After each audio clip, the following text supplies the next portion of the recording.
All right, welcome back to the party, everybody. I am your host, Lunch, aka the Indian Jesus, here to resurrect the second coming of common sense. Hit that like and subscribe, and let's party! Big shout out to the replay gang. Thank you so much for coming back to watch this, even though you missed the live party, guys. That is the best part. So make sure you are here. And, well, usually 8 p.m. Tonight we're doing 6 p.m. Same for Friday. Friday is going to be 6 p.m. And then we're coming back to 8 p.m. Eastern every Monday, Wednesday, Friday. Let's also say a big thank you to my6shirt.com. Whatever your persuasion, they've got something for you. And, of course, it is the only place to get your very own The Indian Jesus official merch. Only at my6shirt.com. All right. Welcome to the party. What is going on? We got Opus in the building. Welcome. So, as I told you, we are going to be covering what's going on. Oh, can you guys hear me? Because he's saying muted. Can you? I don't know. I'm not muted.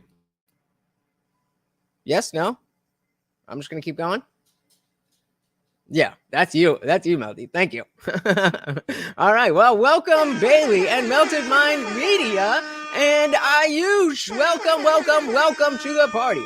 So, as I was saying before I was so rudely interrupted, that we are going to stay on top of what's going on with the different presidential candidates on both sides. I think there's obviously a lot more going on the Republican side because Biden is the incumbent, but there's definitely going to be stuff going on there. There's, we've talked a lot about RFK Jr., but so today, shout out to, our big interrupter, Melted Mind Media, who put me onto this interview with Russell Brand, who interviewed Ron DeSantis. And, so far, it's kind of been not too good when it comes to Ron DeSantis. He had a failed launch and then kind of another few meh moments. And I am hoping, fingers crossed, that he can bring it back. Because one of the things that I was thinking about as I was, the last time we covered him,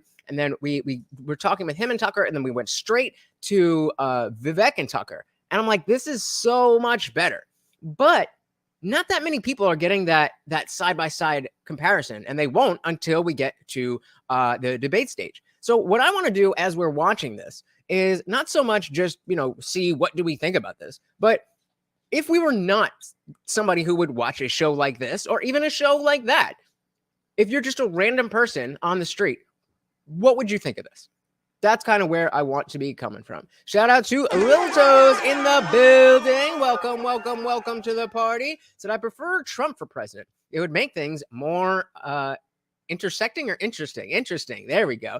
And yeah, the libs would be crying. So definitely the fact that it would be more interesting is certainly a reason to want to see Trump go further. But I always come back to the notion that if you can't exist without the people who you're supposed to lead, without their brains exploding, I don't know how good of a leader you can be. But I mean, we definitely have seen that, in his first term, he didn't do terribly. There was a lot of things he could have done better, but those seem like things that he could fix in a second term.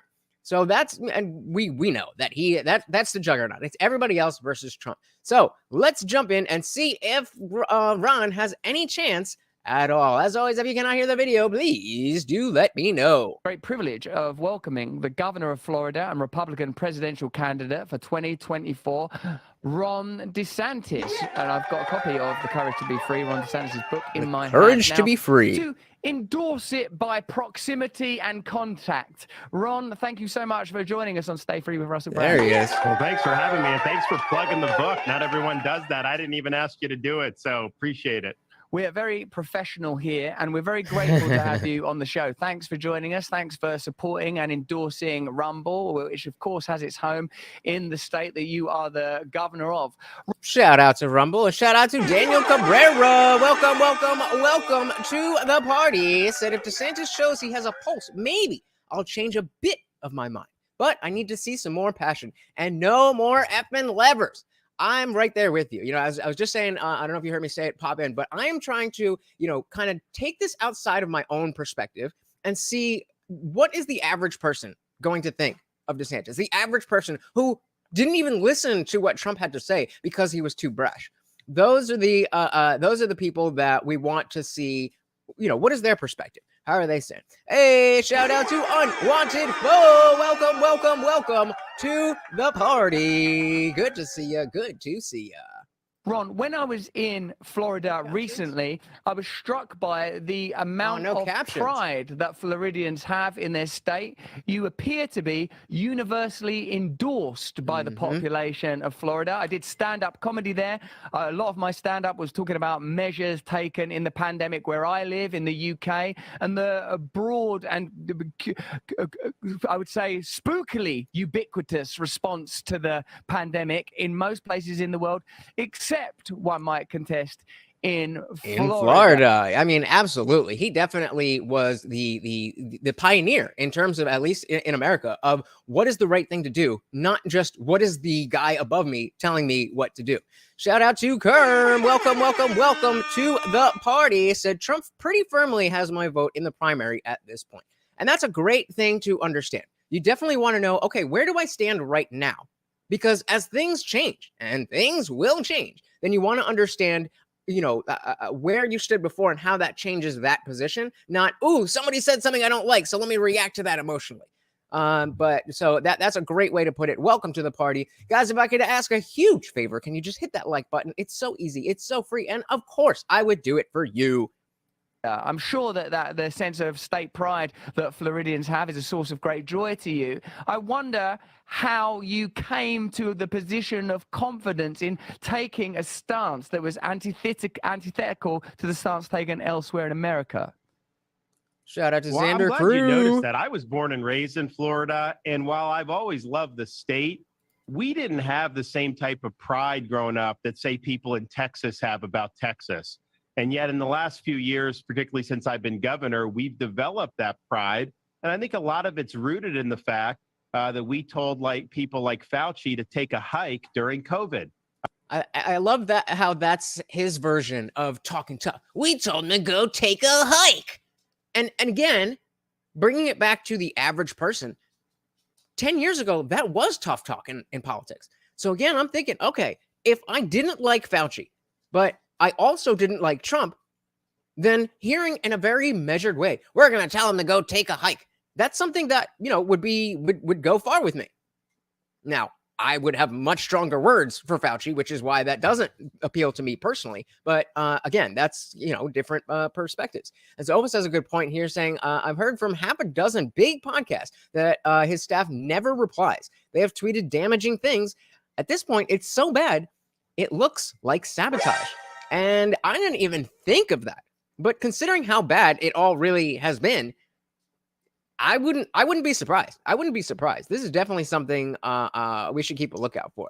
Oba said they personally attacked Tim Pool for questioning things. What? This might be something we got to look out for, guys. Sabotage. We were going to do it our way. We were going to be the free state of Florida. And obviously that meant people had a right to work, right to operate businesses. Kids needed to be in school. We fought back against mandates, both in terms of not letting local governments impose mask mandates, not letting government or business impose COVID vaccine mandates. So in every step of the way, we were really leading. And how did I come to it? I mean, part of it was I just looked at the data that was coming in. The whole premise of lockdown, both in the UK and in the United States, was never in the made idea sense. that COVID would cause massive amounts of hospitalizations, and we wouldn't even have any more hospital beds left over for normal patients. Yeah, you remember that? Oh, where am I? Remember that that stage of things where we were so worried that the hospitals were going to become overrun that they were telling you, unless you're in a dire emergency, you broke your leg and the bone is sticking out, but can you splint it at home because we don't want to overwhelm the hospitals. All of the stuff that was, these makeshift hospitals that they made in New York, that they didn't even use at all. We all got those models, all governors, all heads of state. And I'm looking at this in like March and April, and none of it was accurate. all the predictions were bogus. And so I said, listen, this is something that we're going to have to live with. Sweden is living with it, and they're doing much better than most of these other countries in Europe. Let's have people make their own decisions rather than forcing Fauciism on our state. And I think that the goal of Fauci was to have rolling lockdowns. Yep. So you'd lock down, then COVID would go down, then you could maybe open back up. But when the next wave started, you would have to lock down again. And I think they would have wanted to repeat that over and over again. Had Florida not stood in the way, I think they would have gotten away with it. But what happened was we said we're standing for freedom. We remember we had a COVID wave summer of 2020. Everyone was telling me you've got to lock down Florida. Fauci was saying it, the White House, the press, the left, all these people. I don't know about you guys, but I'm feeling a little bit more energy from him from this this format. I don't know if it's the fact that he is not in front of, or he's not expected to be in front of people, because, you know, with the announcement, his campaign announcement being on Twitter Spaces, that's usually done at a rally. That's usually done at a live event. And you know, I don't know what his excuse was for Tucker at that summit, but I feel like he's a little bit more comfortable. Am I off, or what do you guys think? Yeah, that was the next stage of being hospitals being flooded because of horse paste, which never happened. So much BS. So much BS. So Melted Mind says it was an attack on Tim Pool. That is what the Wojak meme looks like. Oh, gotcha. All right. Xander said they want to do that still. They're gonna release some lab virus to scare us all, and bam, lockdowns and tyranny. Not gonna happen. They might try it, but not gonna happen. What we do need to be worried about is some type of, because I you know, everybody's saying the next thing that's gonna be like that is the climate mafia. So, you know, you could definitely expect to look forward to things like, you know, lockdowns because, you know, we can't drive anywhere or, you know, stuff like that. But I think they played that card once, and because of Ron DeSantis and possibly Ron DeSantis alone, it didn't work. Let's not forget that. As much as we can say he's boring, he may be the only reason we are not still in lockdown. And I will never forget that. Sanders said, we already bent over as a world to the elite. They know they can do it again and get away with it. Yeah, I disagree. I mean, with a slightly different context, sure. But another virus, I think there's too many people who are, you know, fool me once, shame on me. Fool me twice, shame on you. Wait, we might, you know what I mean. Kerm says, DeSantis' luster of Trump without the baggage has really lost its luster for me. This has been, and yeah, that's what most people, that was the selling point for most people. And yeah, it says real loss is luster for me. This has been one of the most sloppy campaigns I've seen. He did good in COVID, but I need more than that. Yep, that's not going to be enough. Unwanted Foe said I'd be more comfortable in front of Russell Brand than Tucker. Maybe that's part of it. True. So, So yeah, maybe it's not about whether there's a crowd or there's no crowd. Maybe it's about, you know, that's a good point. That's a good point. All right, let's dive back in. And I said, no. I said, I'm going to stand. A lot of people said your political career is over. And, you know, at the end of the day, so be it, right? A leader's got to do what he thinks is right. You got to stand up for your folks, protect their jobs instead of worrying about your own political hide. And so that's what we did. It made the state better, and that did. But I do think it had an impact around the country, because anytime the lockdowners wanted to do more restrictions, people could just point to Florida and say, well, wait a minute, Florida's not doing this. Why don't we have to do it? So, yeah. And that's why I mean that he might be the only reason that we're not in rolling lockdowns, because there's too much evidence. There's too many other places that didn't do it. And we now have enough information to say that, okay, we know that that's not the best way to deal with something, unless it's, you know, something that will work, unless it's something that warrants that type of action. We were glad to be able to take that stand. But here's the thing. You still have people today, Fauci and the like, they think that what they did was right. They think that these lockdowns worked. And so my fear is, if this happens in the future, a lot of these people are going to want to do the same thing again. So one of the things I pledged as president, and I think I'm the only one running on the Republican side who will be willing to do this, we're going to bring a reckoning to this health bureaucracy and this medical swamp, because these agencies like CDC, NIH, FDA, they failed the American people. They become corrupted. Absolutely. Absolutely. Yeah. Daniel says, that's why I said my mind would change a bit. He needs to be able to not just speak in front of but work a crowd. Yeah. I think that's a big thing about, kind of learning the job. And that's why I'm thinking, what Amonte said about being in his head, Tucker versus Russell. Maybe it's not any of that, because again, we've seen him in front of big crowds before. And we've seen him talk to big names before. Maybe it was just the actual gravity of the situation of, hey, this is for the president. And maybe it's just slow start. Maybe he's a slow starter. No hate on that. Opus said, yeah, if something like that were to happen, then that's a different story. But what I'm saying is that superfluous lockdowns are not going to be done in any easy way. That is going to be a very, very, very tough fight. There are people who might try to bring that down, but that is going to be a huge fight, way more than it was the first time around. Ovis said, I mean, if you say we shut down the world for a disease with a 1 to 2% mortality rate, it sounds even more absurd. Yep. And they did a lot of damage with these unscientific anti-freedom policies. Well, that's pretty heartening to hear. In retrospect, your stance increasingly seems to have been the correct one.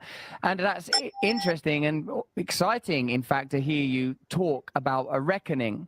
One thing that is evident from the position that you took as governor of Florida, that decentralization and the ability that you had to take that position, which must have felt like a huge risk, given that it was in opposition to the proposed mandate in elsewhere, the sacking of key workers in New York City, the advocacy for shaming by CNN of people that were hesitant or reluctant to pursue certain medical propositions. I will never forget how, and I don't want to cry about it like, oh, they made me feel so bad. It's not like that. But I will never forget how strong the vitriol was for people who were not even like anti-vax. We're just like, oh, well, hold on, wait a minute. We have questions here. We have questions. Are we allowed to have questions? No, you're a bad person. Straight to jail. It's like, yo, what? That was such a huge red pilling moment for me. I mean, I was already generally red pilled, but the understanding of, oh, no, yeah, they really will go that far. I didn't think they would. Kerm says, I just don't think the population at large has the energy to lock down like we did during COVID. I can't see that energy coming back for at least another decade. I completely agree with that. Never forget. And that's how we prevent it, guys, is continuing to, none of you guys forgot about what it was like to be unvaccinated. But the reason that I stopped the video is because it's important to never forget and to hit on, yeah, they did that. They're going to keep doing that. They're still trying to do whatever it is. We have to focus on it, and we have to bring it to light and keep talking about it. It's a risk that has doubtlessly paid off, but also it helps us to identify the importance of decentralization. With this in mind, how do you feel that you would preside over the United States of America if you fundamentally believe in the rights of individual states to establish their own laws and govern in their own way? Yeah, I mean, real quick, though, like if it's something like Ebola with a 30% mortality rate, like you're not going to have to lock people down. They're just going to do it. I would. Wanted said your body is no longer your choice when the cultists change objectives. That's what's going on, guys. Well, there is way too much authority in one. Actually, sorry, I shouldn't pause it there. I forgot the question. And medical propositions. It's a risk that has doubtlessly paid off, but also it helps us to identify the importance of decentralization.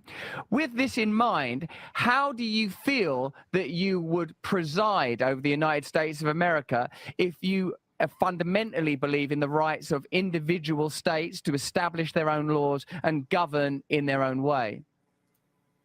Well, there is way too much authority in Washington, D.C. and in the federal government right now. Bingo! And a lot of that is, I'd say, illegitimate authority that has been accumulated over many, many decades. Some of that is because Congress has been neglectful, presidents have been neglectful, but you have a massive bureaucratic administrative state that exists almost outside of typical elections.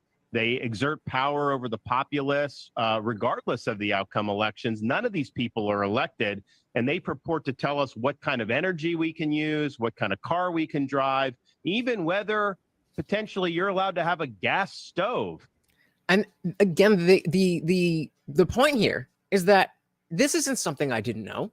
You're not telling me anything new, but you're just finally saying some of the things that no other politician is willing to say, at least not that are running for president.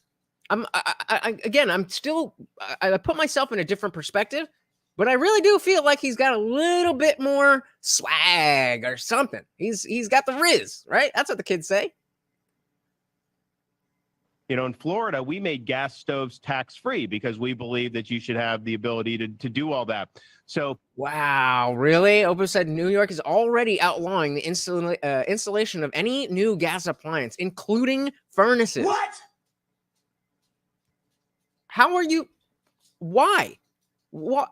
I mean, obviously, I know why, but yeah, I mean, that is crazy. That is crazy. It's just not. It doesn't make sense. It doesn't make sense. Hey, shout out to Unwanted Foe. Thank you so much for the $2 super chat. Said treat for handsome puppy that can be arranged. Puppy, look.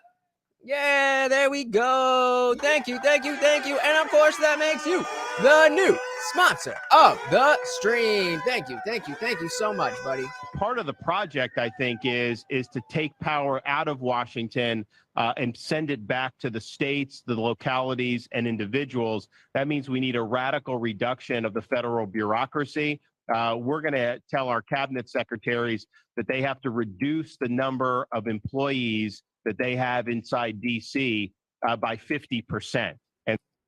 50%. All right, I'm down with that. 50% less people in any area of the government sounds good to me.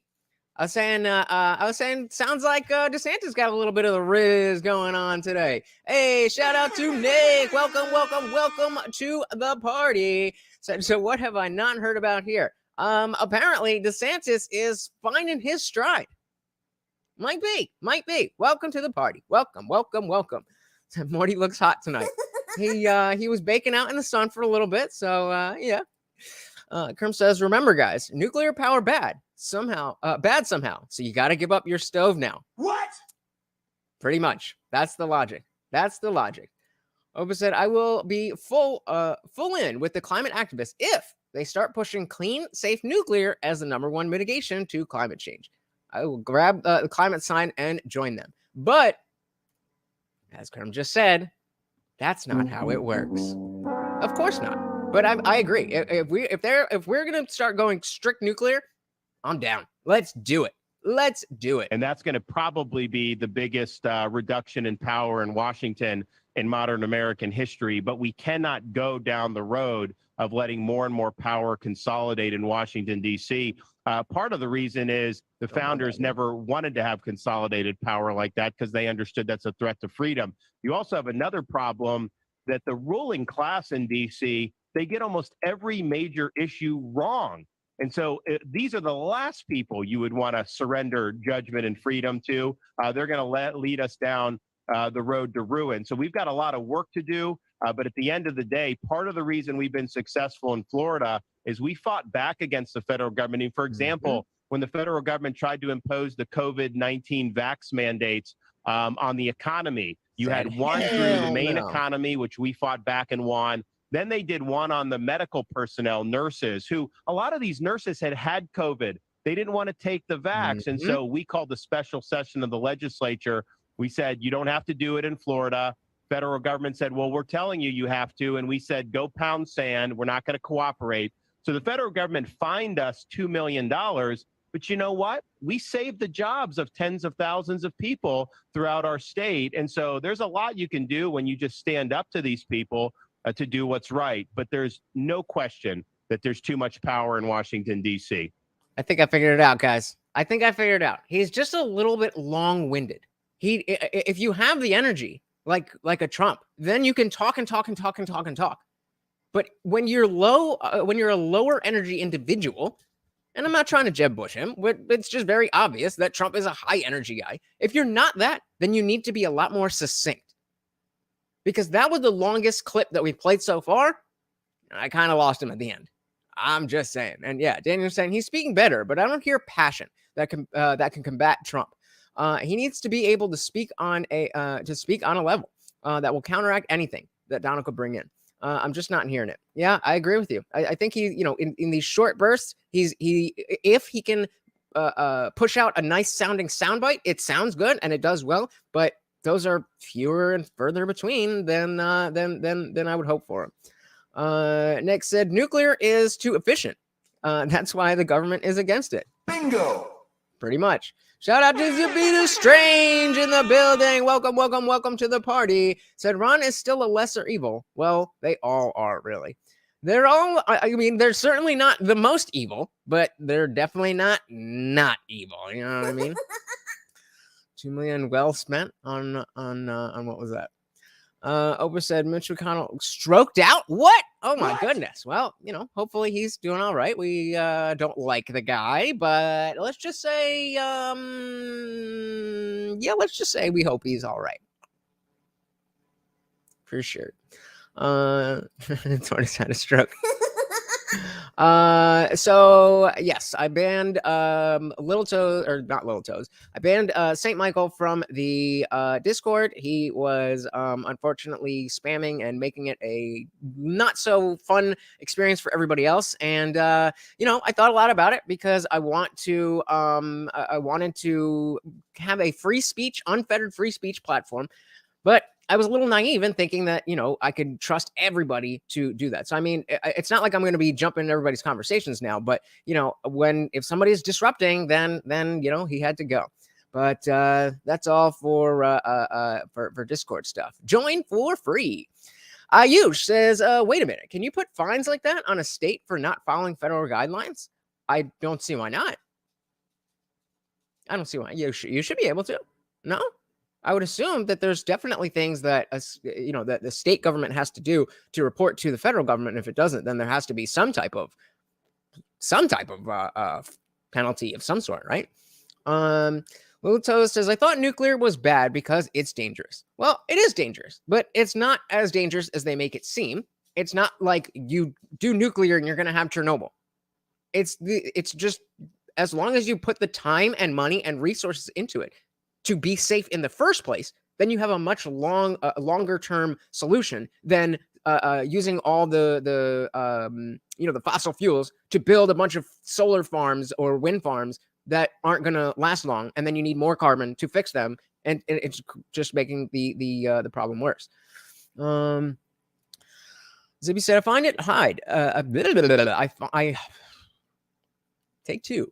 It's a hard fight. I doubt DeSantis would get nominated. If he did, I'd vote for him if the polls were landsliding, which I doubt. So that brings us to our running poll, which has been going for 48 minutes, and we're still at 50-50, guys. So hit the poll if you have not already. It says, if he won the nomination, would you vote for Ron DeSantis? Replay gang, let me know, yes or no, would you vote for Ron DeSantis? Presumably, this process of devolving power and breaking down centralized bureaucratic power in Washington, if undertaken in good faith, would mean in states like California and New York State, you would get different cultural and ideological inflections, certainly from based on our current reading from the type of cultural values that are espoused and somewhat represented and in fact embodied by you, Ron. And I wonder if this process is undertaken in good faith. See, word soup is totally fine, but ad hominems, no bueno. So you are always more than welcome here, brother. how will that affect the culture war, an issue that you've been most outspoken on, if you genuinely are devolving power in the manner that you have described? That's the first part of my question that I may offer you, because presumably California would have a whole different set of values, different policies on green issues, for example, different policies on homelessness, on many of the topics loosely corralled under, let's say, wokeness and the anti-woke discourse that's been dominating political and culture more broadly for a while. And the second part of my question is, are you willing to approach and rebut centralized power in its corporate and private form in the same way that you would confront it in the state form? I'm talking, of course, of giant monopolies and Jesus, they are both really long-winded. They are both really long-winded, but all right. Well, I'm gonna have to, chop them up. I'm trying to wait for the end of sentences to say things, but if I do, I'm gonna forget what I said, and then he's gonna be talking about something else. But just keep that in mind. But absolutely, yeah, the road to hell is definitely paved with good intentions. Just because you're trying, it doesn't always mean that you are doing good things. But he wasn't even trying. So, Zippy said that's the thing. Keep it to a point. To the issue and the fornicating rabbit holes. 2 out of 3 ain't bad, brother. 2 out of 3 ain't bad. Police in the areas of big tech and even energy and media, because of course one of the arguments that is advanced that is for pro-state power is that it gives. Yeah, so that's a good kind of parallel of the Teslas, that you pay a certain amount of money and you're saving money in gas. You're saving the gas from being emitted from that car, but to replace the battery, not only the money, again, you're buying a new car, but you also have to the carbon resources that go into making that battery are worse than if you just had a gas car in the first place. Bailey said, bro, I really love Russell Brand's voice, and I'm not embarrassed to admit it. Hey, get you some, girl. Get you some. Gives us the ability to confront corporate power, even if that isn't happening anywhere in American politics at the moment. Well, no, I mean, I think it's a great issue, but I actually think it's just the opposite. I think what you've seen is a collusion between big government and big business. I mean, just take. Again, not any new information. We definitely know there's corruption, but what I'm looking to see here is, okay, what do you have to say about that corruption?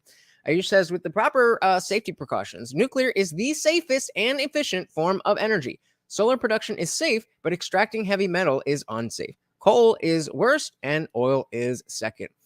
Well stated. Thank you, sir. Big tech. A lot of the things that were being censored during COVID, for example, that wasn't just being done because Mark Zuckerberg thought that he wanted it censored. No, he was working with people like Fauci. They were working with people inside of government to censor dissent on lockdowns, on mask mandates, on school closures, on vax mandates, all these things that, I mean, if you think about it, a free society has to have debates over important issues. Exactly. What more important issue have we had in the last decade or two than whether society should be locked down? I mean, are you kidding me?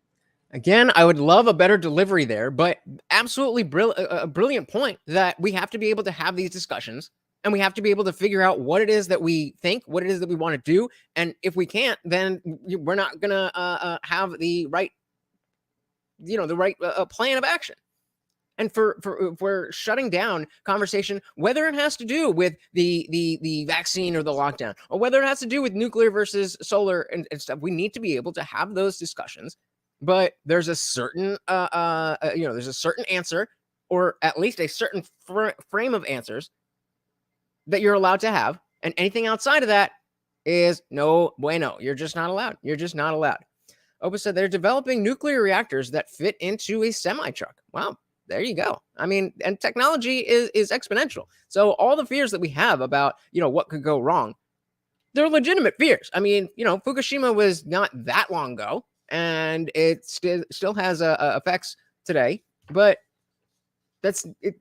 I mean, if your position is that the world is going to end, which of course it's not. If anything, humans are going to die. It's going to become inhabitable for humans, but it's not going to end. But either way, then you should be able to say, okay, well, talking about the lesser of two evils, we want everybody to die, Or do we want, some people to be able to make it and there's a possibility that this goes wrong, but for the most part, everything.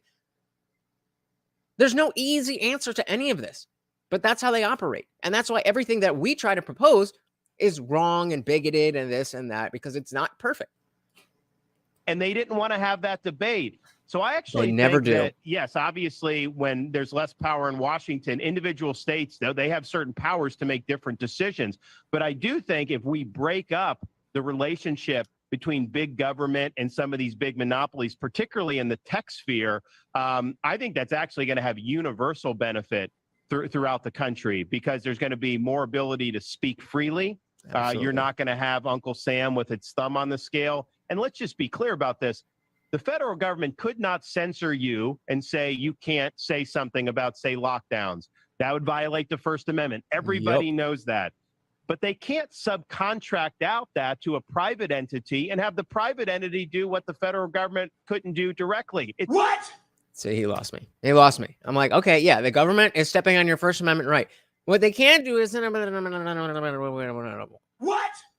What are you saying? But yeah, I mean, that's a huge reason why Fukushima was happened, is because it was a nuclear power plant right on a coast. So we have a lot more land than Japan does. So not as much of an issue. My thoughts on Hiroshima and Nagasaki. That's a tough one. That's a big question. So I'll just give I mean, I do think that there was at least a reasonable position at the time to think that it was necessary. Looking back, obviously, I would have liked for there to be a more peaceful and diplomatic answer or option, but and there probably was, but we were also in a world war. So Nick says, makes sense. We have been able to fit nuclear reactors within submarines for years. Yep, technology is gonna keep teching. Oba said it's not a matter of deserved. It's a matter of it prevented loss of millions of lives. Yeah, that's why it's that's not a yes or no question. But seems like we're all pretty much on the same page with it. Still a violation of the First Amendment. One of the things we did in Florida as governor, I signed legislation expressly prohibiting our state and local government employees from colluding with big tech for any type of speech censorship or to police, quote, misinformation or disinformation. They are not allowed to do that as a matter of law. As president, I'll issue an executive order basically barring federal employees from colluding with big tech like we've seen. Okay, that sounds like we should already have that. We should already have a law that, prevents collusion between the government and big tech. But if we don't, or if there's a loophole and you're going to close that, hey, let's go. I'm with that. All right, sounds good. In the past. But I think this whole idea of freedom in our society has got to be viewed through the lens of, yes, we know big government it can be bad for freedom. There's no question about it. But we live in an era where a lot of these big private concentrations of power are exercising kind of government-like power. I mean, if you have Wall Street banks collude to deny funding for, say, gun shop owners, well, that's an indirect attack on the Second Amendment. When you have different types of tech companies colluding with government to censor certain subjects, that's an attack on the First Amendment. So I like that he's saying these things. But that's only the first part. You're saying, okay, this is an option. And aside from, moving on from the last point, that he said, I'm going to make an executive order, which again, is a start, but an executive order can always be overturned by the next president. I want to hear more about not the problems that we have, but the solutions that you have. Zippy said the God Emperor wanted the fight to last. 2 bombs, 2 cities, saved Japan from a fate worse than death. People seem to overlook how bad things were. I'm slow typing, and well, keep trying. You're getting better, but keep trying. So you got to understand that freedom's under attack, not just from government power. There's also concentration of private power, which does threaten a free society. So far, so good, so presidential, and so many questions yet remaining. Of course, we have to follow up, Ron, on the aspect of my question that touched on the culture war. Because So before we get into the culture war, what is going on down here? So many wires. The I forgot what I was gonna say. Because freedom is a two-way street, and if we're going to grant, Let me just back that up because I feel like I had a good point. Of private power, which does threaten a free society. so I don't remember what I was gonna say. far, so good, so presidential, and so Oh, that's it. The fact that we're trying to look at this from the perspective of somebody who may agree with Donald Trump, but doesn't like his affect. And again, he is being a little bit boring, but we have to remember that people like boring. People want boring. People are comfortable with boring. And politics is supposed to be boring. When things are going well, politics is very boring. So that's another thing to remember, is that maybe boring isn't necessarily a bad thing. The context here is that, you know, there's other people who have good ideas who are not as boring. But being boring doesn't mean he's going to be a bad president. many questions yet remaining. Of course, we have to follow up, Ron, on the aspect of my question that touched on the culture war, because freedom is a two-way street. And if we're going to grant freedom to people to express themselves culturally in the manner that is embodied by your success there in Florida, then what about the freedom of those opposed? But the next question that I'm going to ask Ron DeSantis is, would you pardon Trump on the charges around January 6th and the handling of classified documents? He has to say yes here. He has to say yes here, right? There's no way that you could think that saying, no, I'm going to keep Donald Trump in prison if he's there, right? There's no way he can go about that. Okay. And if this man can speak so eloquently and appealingly, how is it that Trump is still soaring in the polls? To hear the answer to those questions, you are going to have to join us on Rumble. There's a link in the description right now. If you watch it, so join us over there on the home of free speech. We're already on freely Rumble, because some of the issues that Ron's already touched upon are most relevant to us. Before we, get of locals, our mutual friend, Dave Rubin, Floridian, gay man, friend of Ron DeSantis. Actually, before we get on to Trump, Ron, could I just say that are you willing to acknowledge and accept that the kind of freedom? Well, let's not mince words. Let's be honest. Let's call a spade a spade. Trump broke a bunch of laws. Trump did a bunch of shady shit, both while in the White House before, and I don't really think after so much. But that's neither here nor there, because you can't name anybody who's even run for president who hasn't done at least something as bad, if not worse, in the last 10 years. So I just don't care, because if we're going to start disqualifying people based on political crimes, then we're not going to have anybody left. Now, if you want to play that game, I am certainly down to play that game. Let's lock up Trump. Let's lock up Obama. Let's lock up Hillary. Let's lock up all of them. But I don't want to start playing that game now because it's convenient for the people who are most trying to upend my life. No, thank you. No, thank you.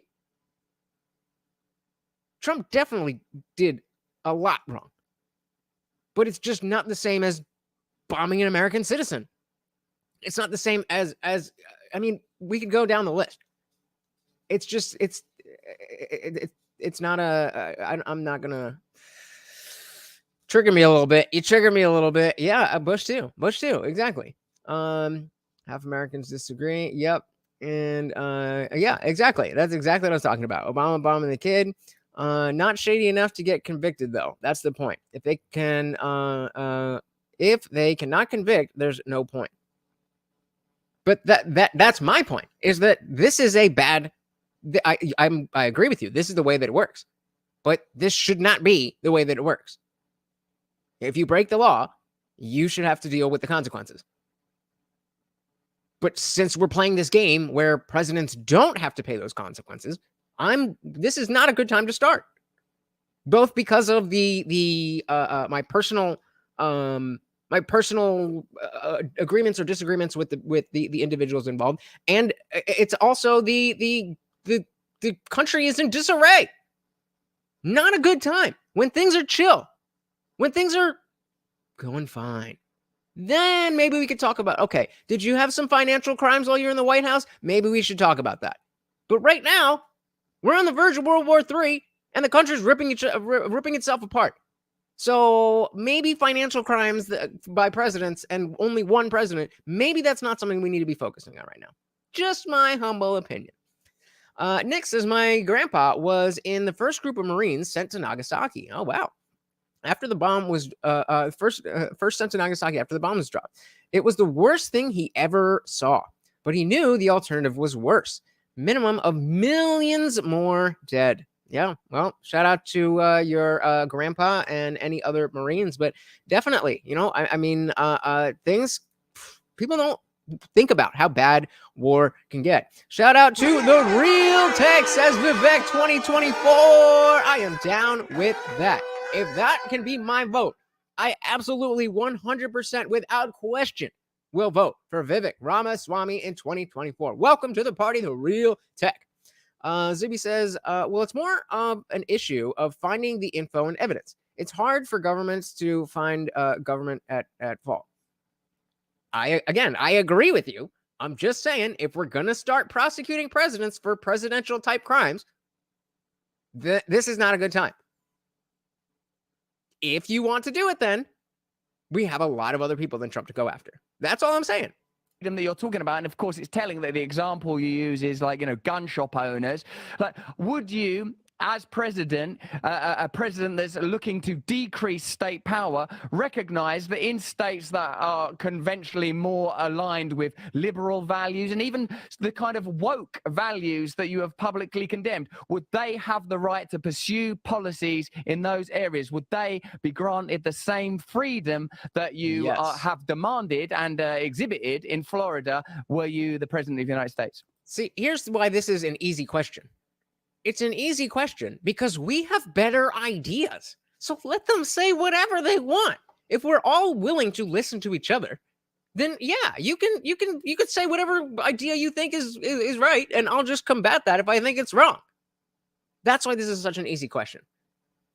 But if I'm DeSantis, what I'm going to look to do is not boast, but kind of virtue signal and grandstand. If you like, I believe in free speech, and even if you disagree with me, I will fight to the death for your right to say whatever. That's how he needs to go down this road.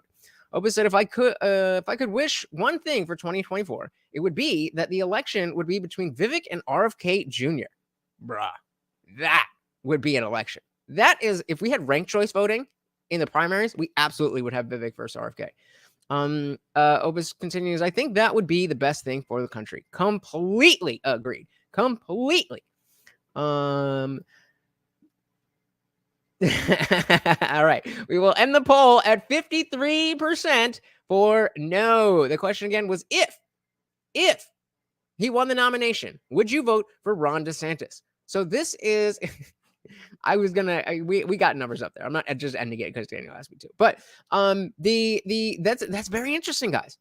That's very interesting. I did not expect that. And it's close to 53% to 46. But I did not expect that. I would have expected you guys to say yes. So if it's Biden versus DeSantis, so okay, that's the next version of the poll then.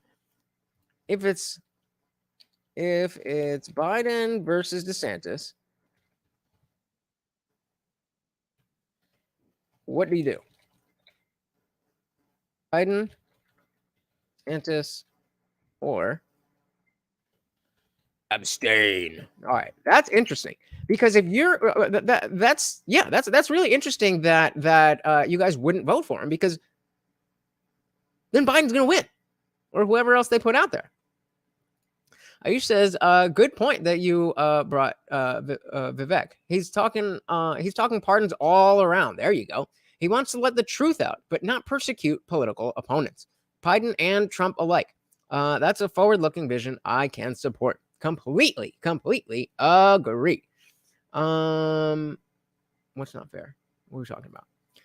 Opus said, yeah, I guess when we had an influx of Dem voters tonight. Yeah, I don't know. Interesting.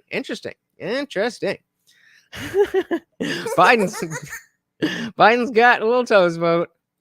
Sure. Well, actually, I don't even think it's a question of granting. I think our Constitution is set up. It was created by the states. The states created the Constitution. They retained the bulk of the power, and they're allowed to use that power to do what their constituents want. And as much as I kind of look to see some of the stuff that may go on in California and shake my head, clear. Again, that's his tough talk. And I look at California and just shake my head. Punch that. Punch it. That's how I mean. I don't know if you guys know what I mean when I say that, but I use that in as a dog trainer. I use that in training when I'll say, when you're starting off and you're trying to get your dog to do sit, you want to use more of a light, playful voice. Morty, sit. See, and it works. But then if you're at the place in training where they've figured out that like, oh, this treat thing is just something else, but you're actually trying to control me, then they're gonna push back a little bit. You want to go from sit to sit. You just got to punch it a little bit more. But like, this is a goofy face for a goofy line. Power to do what their constituents want. And as much as I kind of look to see some of the stuff that may go on in California and shake my head, clearly they're going to have a right to pursue some of the things. Like, for example, you know what I mean? Like, just punch it a little bit harder. You're saying the right things. And you guys heard me. I came into this ready to accept that, like, hey, there's something happening, but it's just not there. It's just not there. Yeah, I think this is huge, Opus. Vivek said competency test or civil service for the right to vote. I cannot think of a better thing that would help, because right now the Democratic strategy seems to just be go for all the low-hanging fruit. But if most of those people, like most of the people who voted for Biden in 2020 would not be either be able or willing to do either of these things, and then just wouldn't have to vote or wouldn't vote and wouldn't be part of this conversation. They're already not part of the conversation until they vote. So, I mean, just make it a little bit easier. Hey, shout out to Cerebrus. Welcome to the party. Said Ron, who? Yeah, it's looking like that. I was just saying, I was coming in looking at DeSantis and thinking, I feel like there's something there. And at first he had it. He was in the zone, but he just lost it. And again, Daniel, I love this. I'm down with moving the age of maturity for everything up to 25. I think, we as a species, we become dumber. And in 1930, being an 18-year-old is not the same thing as being 18 in 2023. So I'm down with all of that. Shout out to Steve. Welcome to the party. Maybe that's it. We got a bunch of Vivek supporters, and that's why they wouldn't vote for DeSantis. Nick says, after World War I, we learned a lesson. So after World War II, we didn't leave Germany and Japan in shambles. We rebuilt them into a superpower. It's a better choice than making the enemy more resentful. Well, tell that to whoever's leading the charge against Russia right now. But Lutzo said, Biden actually cares for our country. DeSantis is a patriarchal bigot that wants to destroy America. Pretty good. Zippy disagrees. Unwanted Foe said, lacking emphasis in his words and points, his PR and training team failed hard. Yep. Hey, Ron Paul, let's do it. I mean, I would prefer Rand Paul at this point, but Ron Paul, let's go. Yeah, Bailey. Hey, you're an exception. You definitely have a presence of mind. You're very intelligent, but can you honestly say that your peers are capable of passing that test? Are they willing to pass that test? You know what the exceptions do? The exceptions make the rule. So, I mean, we gotta do what we gotta do. Shout out to what did you? I don't know what this is, but shout out to Melted Mind Media. Just signed up for 1 month membership. Morty, where you at? Morty, where you at? Oh, he's right here. He's ready to go. Thank you, sir. The draft is also decriminalized. I didn't know that. That's interesting. And then we'll jump back in. Zippy says, tests for voting is kind of moot since you can hand out answers, so people still do not understand anything. Yeah, but at least there's a barrier to entry. At least then you have to go through the process of either learning the answers to the oh, that's what it was. I was like, what is going on? You either have to go out and find those answers, or you could just learn what the answers are. Either way, the fact is people are not going to do it. People are not going to do it. The people who want to will. The point isn't to make it hard to vote. The point is to make it harder to vote. Now let's get here from Bailey before we dive back in. Said, I'd be fine with voting age being 18, so long as someone has signed up for military or some other service for the country. You changed my mind on that one the other night. Okay, yeah. So under 18, if you do the test or service. 25. I don't know, though.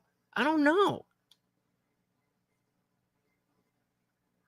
I feel bad for you personally, but you're clouding my judgment.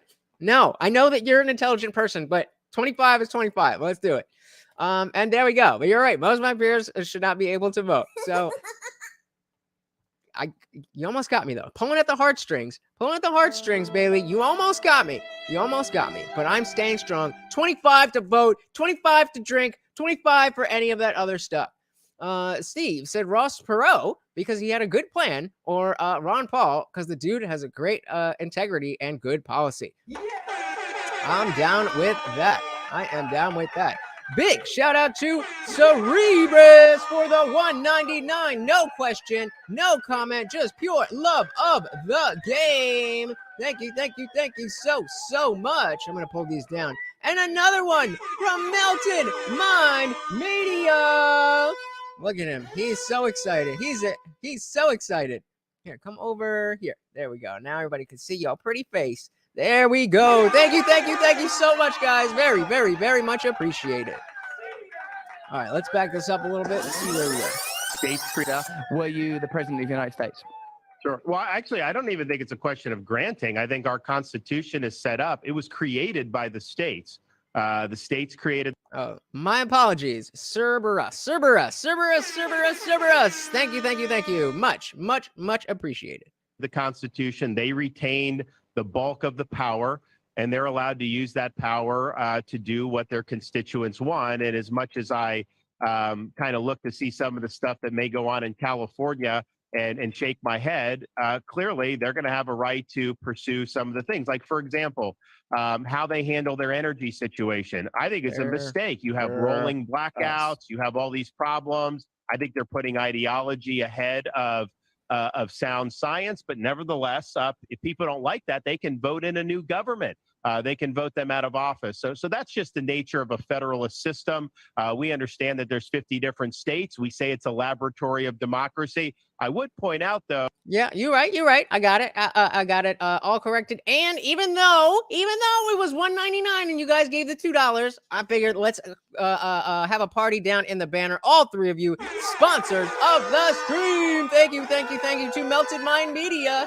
Thank you so much to Cerberus and of course Unwanted Foe. Thank you.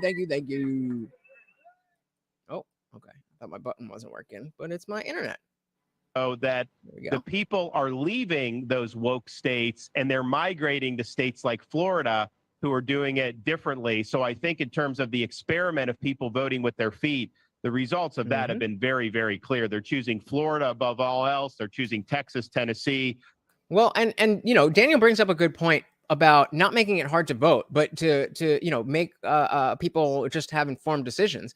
That we don't want to create barriers, but we want to have people who are engaged in the process actually being the ones who are casting votes. That's really the issue. Oh my goodness, we got a selfish man. A selfish man. I was trying to have some camaraderie, but Melted Mind Media steals the sponsor spot. Shout out and come on and get it. Come on and get it. Oh, get you on camera there. There you go. Shout out, brother. Thank you so much. They're basically choosing states that have rejected the woke agenda and that are focusing on what I would say are just common sense principles, but certainly things like safe streets, quality education. That's just been our bread and butter. In Florida, we're ranked the #1 economy in the country out of 50 states by CNBC, which is not a fan of mine. We have the #1 for new business formations, and we've had more wealth migrate into. See, but what does that mean? Like, you have to spell it out for people. What were we just saying? That, regardless of 25 or otherwise, most people are not paying attention to this stuff. So when you say you have the highest number in this thing, you have to spell it out. What does that mean? How is that going to make my life better? He's saying so many good things, but he's just not selling himself properly. Zippy said, Daniel, it's moot, as people will hand out the answer. Didn't you already say this? Yeah. That's not moot. The point here is that if you create barriers to entry, then you make it harder. So the people, not too hard, but the people who want to vote have to go through something. So the people who don't care are not willing to go through the jump through the hoops. Ayush says, is it just me, or is this voice modulation more of a background noise? Ron should take lesson from the Indian Jesus. Hey, I'll take that. Hey, you want to come and have a conversation, Ron? I am here for you. Florida, since I've been governor, than has ever migrated into an individual state over a similar period of time in American history. So we're proud of that, and we think Americans can make judgments about where they want to live. No one's saying you haven't done a great job in Florida. I've been to Florida. I had a good time in Florida. My stand-up comedy audience love you in Florida. But what are you going to do for the rest of us? No one's saying that, except perhaps when it comes to devolving the power for schools and allowing them and allowing their parents to participate in which books should be permitted when it comes to ideology and which books should be banned. Now, I agree with decentralization, and I fundamentally believe that true freedom is the other people's freedom. And I wonder, like, it's lines like that that make people call him right wing, which shows you just how tight the margins of the cult are. That if you want people who disagree with you to be able to have free speech, you're right wing. Like, come on. To use this rather localized example, if you were to grant similar freedoms in California, you can imagine that the types of books that might get banned wouldn't be books that promote certain sexualities and certain lifestyles. They might be more traditional and orthodox books. Would you be happy with that, and would you permit that? If schools, for example, in California said we want to ban the Bible, or we don't want to talk about Christianity, or we don't want to talk about heterosexual families, or we want further gun control legislation, you'd be down for all that. So Zippy says, some of the people who want to vote the most are the cultists who are causing all of the problems. Absolutely true. Absolutely true. I'll agree with the next part. Those that do not care don't vote regardless. Also very true. Why do you think that Biden got the most votes in the history of any election ever? Because more people wanted to vote for him? Or maybe is it because they changed the rules and lowered the barrier to entry, where you don't even have to go out and do anything. All you have to do is do nothing. Somebody will knock on your door and say, hey, you got something in the mail. Really? I didn't even know. Yeah, just fill it out right here and I'll vote for you. That's a vote right there. Lowering the barrier of entry is going to create more votes. Those people weren't going to vote, but now they did. So we need to, again, raise the barrier to entry, not to make it hard to vote, but to make it harder. So only the people who really care. I'm not saying I don't want the cultists not to have a vote. I just want the votes that are cast to represent those of us who are who it's meant to represent. Oh my goodness. Oh my goodness. Cerberus. Oh my goodness, with the $49.99. Oh my goodness. Thank you so much. Let's make sure we get that right here, Morty. Oh, well, there you go. We're going to give him 2 for that one. Let's go with the double pop. Oh my goodness. Thank you. Cerberus, that means so much to me. I cannot tell you how much I appreciate that. Thank you. Well, they've done that for years. I mean, I don't think in California they would allow a Bible. I think it should be allowed, of course, but I don't think that they do that. In Florida, what we've really done, though, is we have devolved power to the parents, because ultimately school systems don't exist just for their own sake. They exist to serve the community. And so we think it's appropriate that the education reflects community standards. So when you have some of the stuff, which has been very graphic and pornographic in a 4th grade or 5th grade classroom. And we know he's talking about genderqueer or this book is gay or the gay BCs or any one of those. It's not a question of banning it, because you as an adult are free to do that in Florida. We're not getting rid of it. It's not like Amazon where they won't put books on that talk about like gender ideology. In Florida, everything's available for adults. Is this not what we say all the time? Oh, you're book burning, you're book banning, whichever. It's neither. We're just saying don't have it in the schools. Just like you can't have a Playboy in schools. That's all we're saying is let's keep that same energy. But there's a time and a place to have something that graphic. We don't want to be treating kids like adults. We want to be treating kids like kids. And so injecting some of these concepts in 1st or 2nd grade is just not appropriate. So we're just giving parents the ability to know what's being taught in schools. And then if something violates the standards that Florida sets, they can do it. For example, take it away from the sexualization. We have Holocaust education in Florida. If a teacher teaches that the Holocaust didn't happen, the parents would blow the whistle and there would be issues. So we have a right to set what standards we want to be taught. Yeah, definitely standards to be taught. But going back to the voting issue with Zippy, says networking in social groups. And if you ban 90% of mail-in votes, you do more than test for voting. I agree with you. So let's do that and then also have the tests. But the fact is, they just started with the mail-in voting. So they're not going to stop that now. That's why we're trying to raise the barrier to entry, because they lowered it so much. That's why. We can pick what subjects that we want to be taught and do it in that direction. But nothing is being banned. You guys can knock yourself out on any of that stuff. Just don't put it in a 4th grade classroom where it's not appropriate. So I think we've gotten it right. I think we're getting the education back on the idea that this should be about instructing kids. Punch it, Ron. Do you think that if Trump was saying, this is disgusting in our schools for a little 4th grade girl, her name is Sally, okay, and she loves reading, favorite thing to do, okay, and she goes to the library, skipping along, and she wants a book, and she says, excuse me, Mrs. Librarian, I'd like a book to read. I'm very smart. Like, he would have a whole thing. Which is like, we're not going to do that. Come on, bro. Do better. But, again, we have to still make sure we are keeping our eyes on the prize.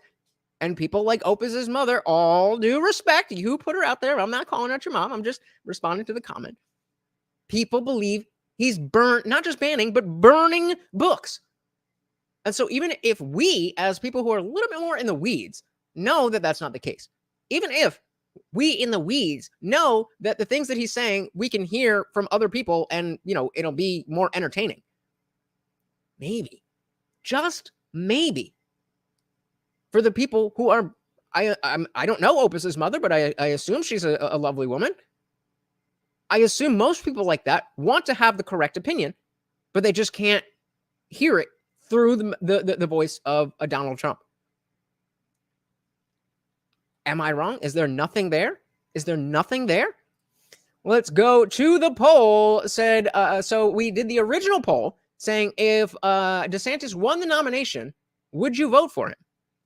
And a slight majority of you said no. So the new question, if it's Biden versus DeSantis, what do you do? Options being Biden, DeSantis, or abstain. And 56% of you said you would vote for DeSantis. The math ain't mathin' for me, guys. So if you are somebody who said no to the first question and DeSantis to the second question, please help me understand. Kids for a better life so that they can think for themselves, be citizens of the republic. We don't want our schools to just be indoctrination centers where it's all about imposing an ideological agenda. And here's the thing, there's an opportunity cost for doing some of the sexualization and some of the other stuff, because you're not doing as much as you need to on reading. You're not doing as much as you need to on science and math. And so from both what's appropriate and what parents find appropriate, but also from the perspective of opportunity costs, let's just focus on things we can all agree on and we all know are important. We can do it. But anytime the media says there's any type of bans, that is a total hoax. All these books are available for people, who are of age. Bailey, you've already been answered. Daniel got it. No, they do not have brains. They literally do not. Well, literally they do, but they may as well not have brains because they certainly don't use them. They certainly don't use them. Zibby said, I don't know if it's not changed every couple years, it will be too easy to gain. And driver's tests change every few years. How many people do you know that have a driver's license that don't drive? Or I mean, like, not that. I mean, wait, what? Tell me if I dip out. I just got a warning about my internet. But how many people do you know that have a driver's license that it's not a legitimate driver's license? That's what I meant to say. So and yeah, I mean, these tests are updated, and I take the point. Who said it? Unwanted Foe said the test will be called racist most likely, as the left believes African Americans can't pass tests, which is based. But that's not a good enough reason, in my opinion, to say we shouldn't do what's right, because people will say it's racist. That's not a reason for me. And it's the fact of the matter is the barrier to entry has been lowered. A lot of those people who would not have voted, and we know they would not have voted because Democrat ballot harvesters went to their door and took their vote that otherwise would have just sat there. We know that that's happening. We know that that's changing. And so we have to adapt to that game. If we don't, we will just continue to lose. And I say we as those of us who are outside of the woke mob, because I've never voted Republican, but I certainly don't see myself doing anything else this time around. I mean, I might abstain again, but it's not a game anymore. It's real life, but they're using it as a game. And so if we don't play the game that they are putting out there, we're going to lose. And yep, Opus says they are dogmatic. They believe what the party wants them to believe. It says nuance is lost on people. That's why you want an informed electorate. Rhetoric like Trump's racist and Trump's horrible is enough to gain votes. It is. That and if you're one of those people and you don't care enough to even go find the answers to this test, which most people who would otherwise only vote if someone knocks on their door and takes their mail-in ballot. That's the only way they're voting. They will not take one extra step. And getting the cheating, cheating with the answers, that's another step. They're just not going to do it. Come on. What are we doing here? Oh no, the struggle stream is real. Come on, baby. Oh, give me 1 second here. Let's see if this is... Oh, come on. I should have... What the hell is happening? Oh, come on. Oh, God. All right. Struggle streaming, guys. Time to do the restart. And... It's always an issue. It's always an issue. So I want to thank you guys for sticking with me here. And I am going to answer some of your questions while I restart this computer. All right, what do we got? So you said nuance is lost on people. That's why you want, So we got that. Zippy says, I did. I never re-upped my driver's license after I lost it. Not worth the trouble if I can afford insurance. There you go. So why do you think it would be any different with the people who don't want to or who wouldn't vote? Don't you think that more people want to be able to drive than want to be able to vote? I see what you're saying. I just disagree with the premise. Ayush says, I was in an Airbnb during 2020 voting. Give me a second here. People came to the landlord. Give me one sec. Sorry. People came to the landlord and got the mail-in votes filled in Biden's favor. Of course. Zippy says, I am surprised cities have driver's licenses when they can't own like city people. Well, it's for identification. Yeah, I think he's saying people who live in the cities who don't drive get a thingamajigger. All right. All right. Okay. All right. Okay. We done did it. Let's take two. I owned a car in Las Vegas. I don't know what that means. All right, I just need to find this link and we're gonna get back into it. Thank you so much for sticking with me, guys. I really do appreciate it. You guys are the best. All right.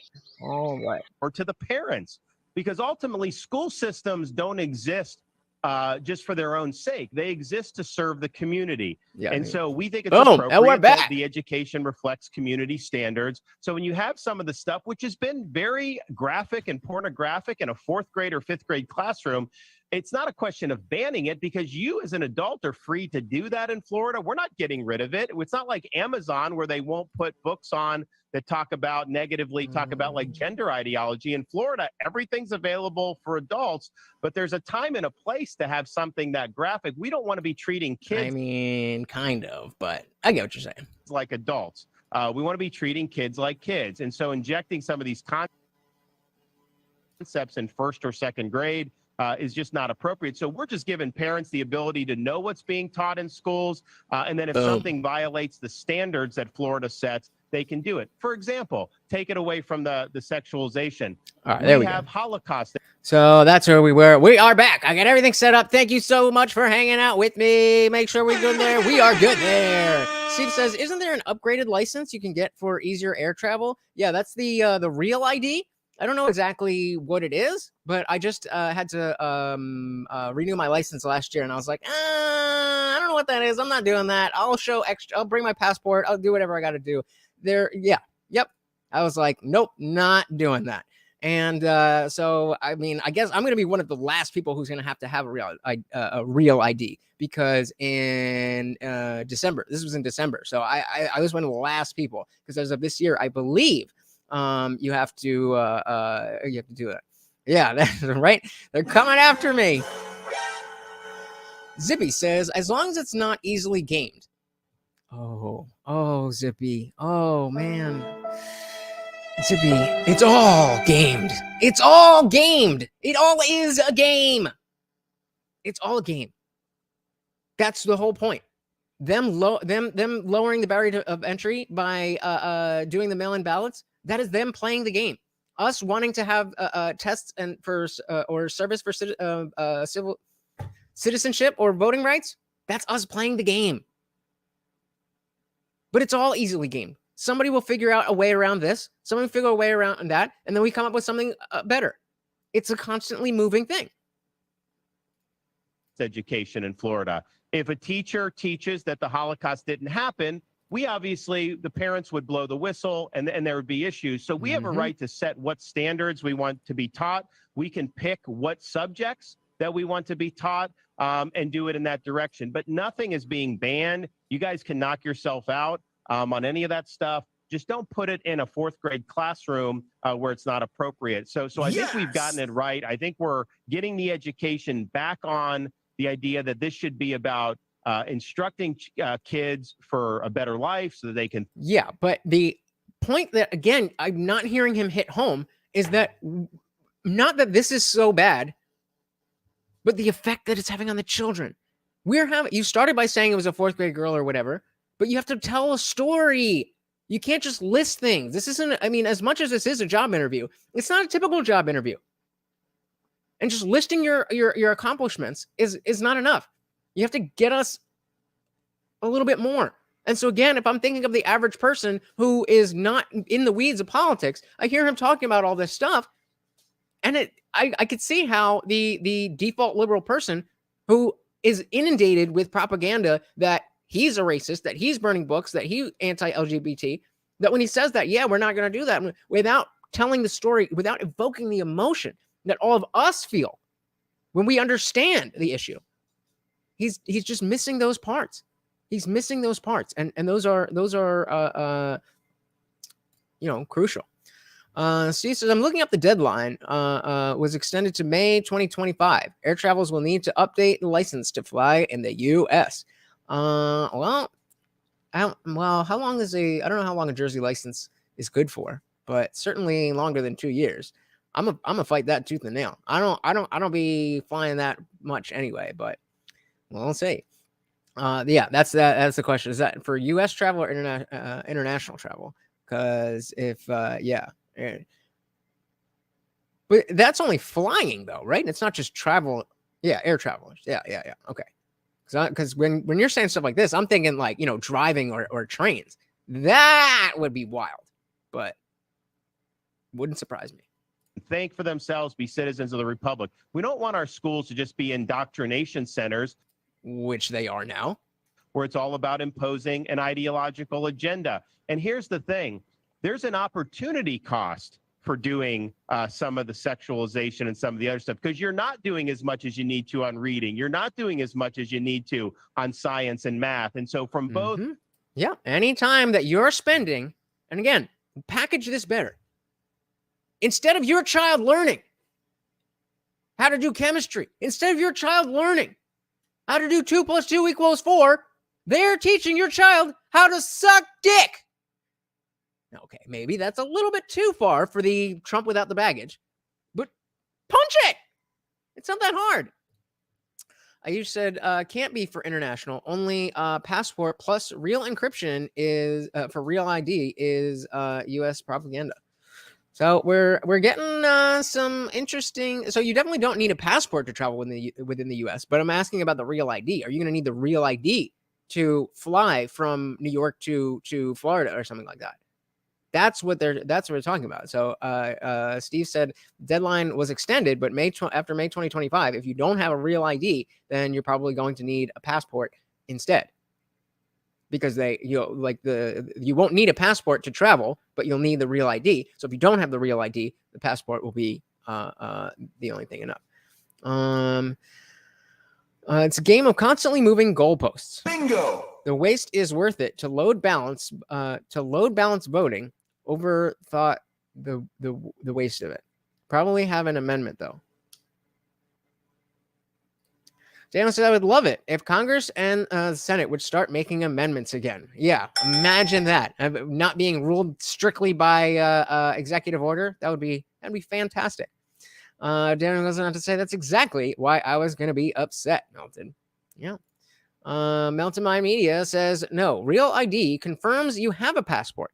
That is what I was told when I got my real ID.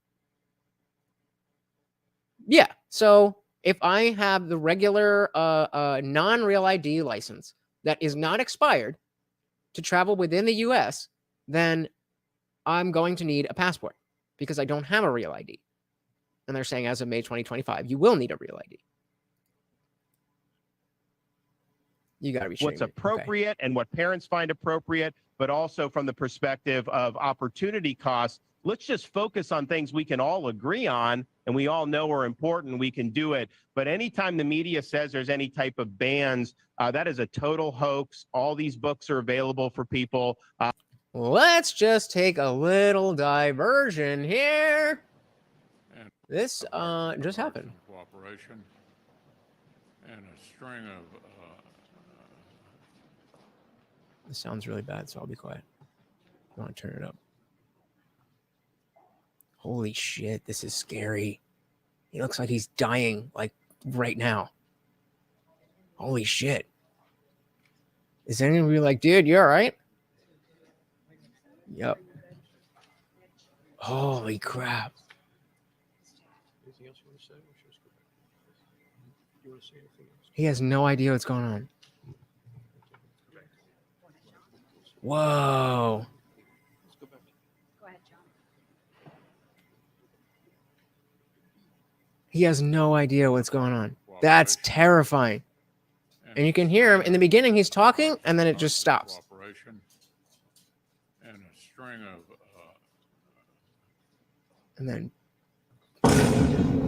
just gone. Damn. Well, okay. Going back to normal volume. So, I mean, you know, obviously that's not what we want to see for anybody. That's hard to see. But shout out to Ayush, said must be all the vaccine. We obviously don't want to see that happen to anybody. It is cool to be able to see that in real time, but as much as we may hate Mitch McConnell, he just had it. That was him having a stroke in real time. That was from 4 p.m. 4 p.m. today. Crazy. Anyway, where were we?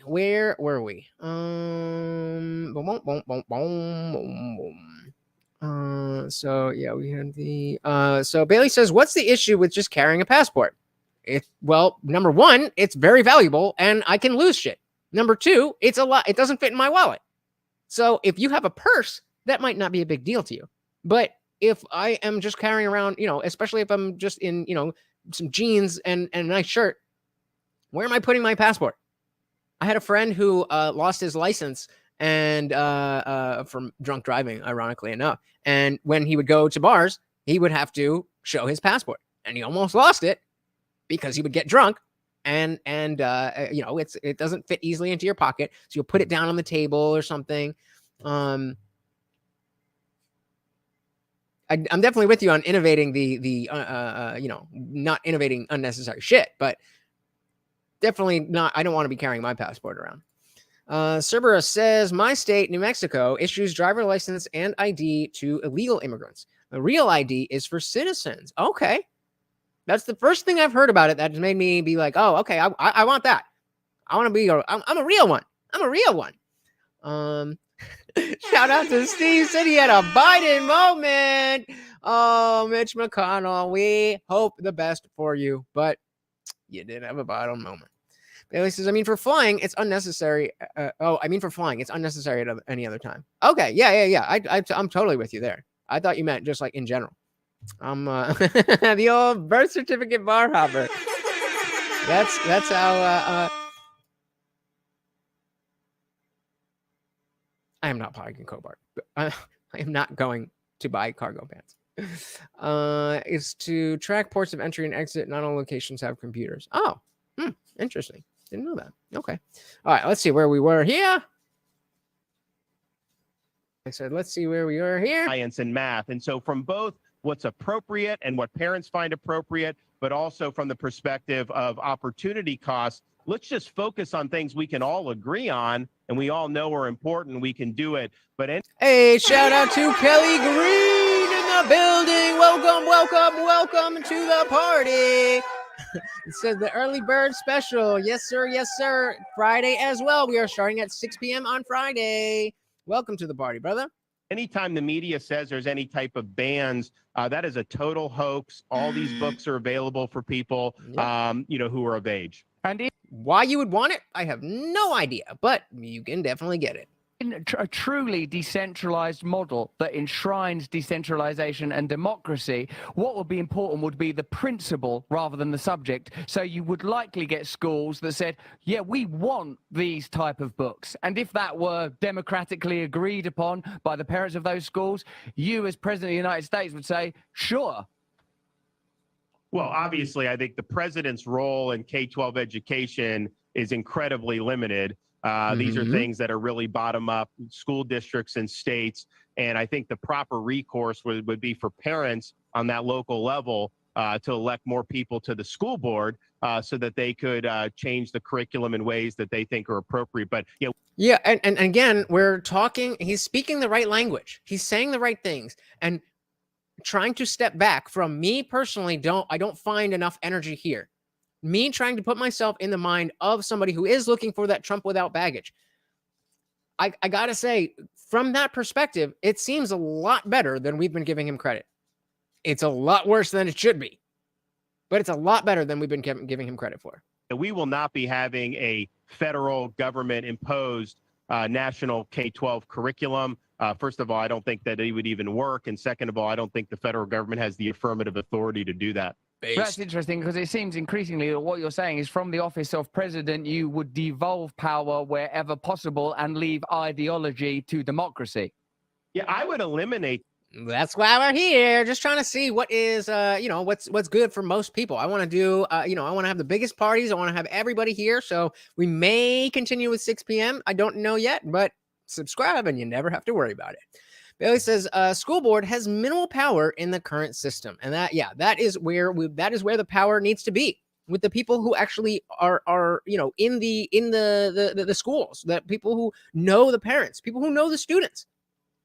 And honestly, the people who, I was going to say the people who care, but just because you're on the school board doesn't necessarily mean you care. We've seen that. We've seen some terrible school board meetings, but there's a much higher likelihood that the person on your school board is going to care about what's happening in your school than Joe Biden or Ron DeSantis or Donald Trump or any of them is going to care what's going on in your child's school. Zippy saying to Dan, I use a large double zipper wallet. It's big enough for checks. I don't use checks anymore, but I keep headphone backup. And I'll change in a literal zipper pouch. Well, maybe I have to be a little bit more like you, Zippy. I think that's the case. Steve says, why does it look like the leadership of both parties look like they walked off the Flintstone set? Too many old people with bad ideas in government. Well, I mean, compared to what we actually have in Washington, I mean, he's a baby. I definitely hear you. And that's one of that was going to be one of the big selling points of DeSantis, is that he's young, he's vibrant, even if he's not, flamboyant, he has the energy and the virality of a younger man. But then we get Vivek, and Trump is he's up there, but Trump is Trump. He is an enigma. So it's that was kind of cut from under him, because I think if we had a bunch of octogenarians and DeSantis, it would be a little bit easier to see, okay, we're going to see Trump and DeSantis here at the end. Daniel says, I was sadly in high school in the early noughties, so I'm addicted to my cargo pants. I mean, we're the same age, bro, but come on, leave the noughties in the noughties. No, I'm just kidding. Do you, brother? Do you? Bailey said, old people aren't the problem. I think it's better to have people with experience, but if they aren't physically healthy and their brains aren't fully functioning, then, maybe they're not the right person. Just saying. The Federal Department of Education, if we can. I don't think that. Hey, Cerberus. Not both parties, the uniparty. You says it's the lack of conviction in his mannerisms that's not doing it for me. He's so far been like, look, I'm a great politician. I am doing great things in Florida. So you'll do fine to let me run the government. Bingo. That's it. That's good. That the federal government was never envisioned to have really any role in K through 12. What they've tried to do is they've tried to use funding to force behaviors of K-12 districts, school districts. So, for example, on the which again, guys, is more gaming. It's more, okay, we're going to do this to try to get this outcome. That's all of politics. The women's sports, they say, you have to have, if a man identifies as a woman, they have to be allowed to do women's sports. Otherwise, you lose lunch money. So they've used that aggressively under the Biden administration to try to change behavior. My view would be like, let's take education, send it back to the states, get the federal government out. Yes. Is Oakland and in Berkeley, are they going to do it a way that I would like it? No way they're going to do that. But that would free up the vast majority of school districts who probably would see it my way to have the freedom to be. I just, unless I'm doing this or I'm in I don't have a uniform, but I have a shirt for work. And, I have a one pair of pants that I'll just throw in the wash every so often. I put on the clothes. I go to work, come home. I'm in my boxers in bed. I put this shirt on and some sweatpants, and I come down here, and I go upstairs and I take this shirt off. I rarely ever wear clothes at all. At all. I just don't like them. And I think I look sexy naked. So what are you going to do? Be able to institute sound policies. Yeah, man, democracy works. Thank you. That's really interesting. Now, what is evident even after just... Wait a minute. Only cargo pants and not cargo shorts? I'm trying to decide if that makes it worse or if it makes it better. Because I remember, late 90s, then I was into skateboarding, and Rodney Mullen was always wearing the cargo pants. So I think, if that's the reference, then that gets a huge pass with me. Shout out to Random Thoughts. Welcome to the party. Good to see you, said Indian Jesus Rocks. Well, thank you so much. I appreciate that. Welcome to the party. This limited amount of time in your company is that you are a competent orator, that you are a successful politician, that you are very appealing. Hey, shout out to Random Thoughts for subscribing. That you've succeeded in Florida, and yet you have to deal with the specter and the phantom, the gargoyle demagogue that This is some white people shit, wearing shorts in the winter. is Donald Trump. How do you, in your position, knowing that there is no pathway to the presidency via Donald Trump, that this is a phenomena and a fact that you're going to have to deal with, how do you confront his position in the polls? And what would you do about some of the charges that Donald Trump is facing in the event that you were president? And also, so this is a good question for him, because he has to know that there's a lot of people who would be willing to vote for him if he does X, Y, and Z. But he also has to understand that those people, or a big portion of those people, would rather vote for Trump. They'll vote for, just like we said in the polls, that people don't want him on the right. But certainly he's better than Biden. So he has to make sure to thread a very small needle of saying why he's better than Trump without pissing off the Trump base. So let's see. Also, how does it personally feel as, like just talking to you for a while, and clearly you and I would see a whole host of issues very differently, but it's pretty clear that you're a pretty potent political voice and figure and orator. How do you deal with the sort of wild card of Donald Trump and what he represents to so many people?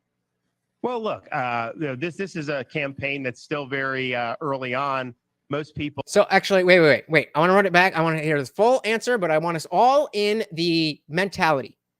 Okay? We're going into dream world. This is the mentality that we are going to listen to this answer. We are lifelong Republicans who have not voted in the past 2 elections because we cannot stand Trump. All right? We got that in your mind?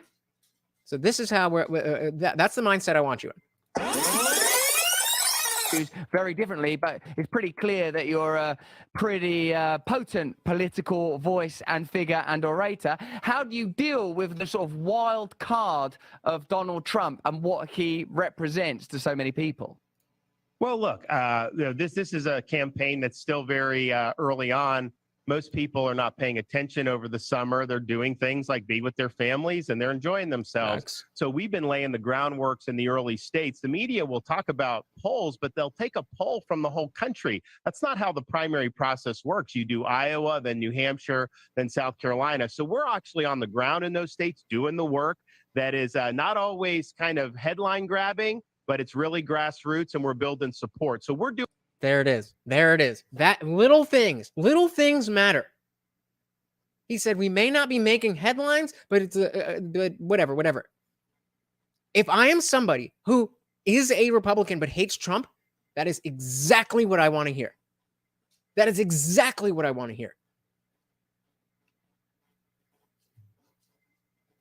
I'm just saying, when it comes down to the wire and we need to cast our votes in the primary, it's not necessarily about who is the best.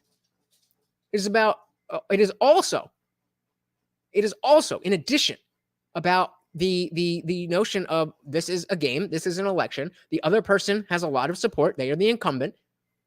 And so we have to play to win. So even if you love Trump, depending on where things are in Iowa, maybe it's best to keep an open mind and see how people are feeling about it. Yeah, He did dodge it. Absolutely, he dodged it. But he said something that is going to make the anti-Trump Republicans perk up. That's what politics is. Again, we're still early on. So as much as I'm saying I want to hear, I personally want to hear, what are you going to do? What does this mean for me? Things like that. As much as those are important things, we also have to remember that this is the groundwork laying stage. You dodge it by, dodging the question is, sure, you could say you dodged it, but we're at this point, we're not looking for full policy.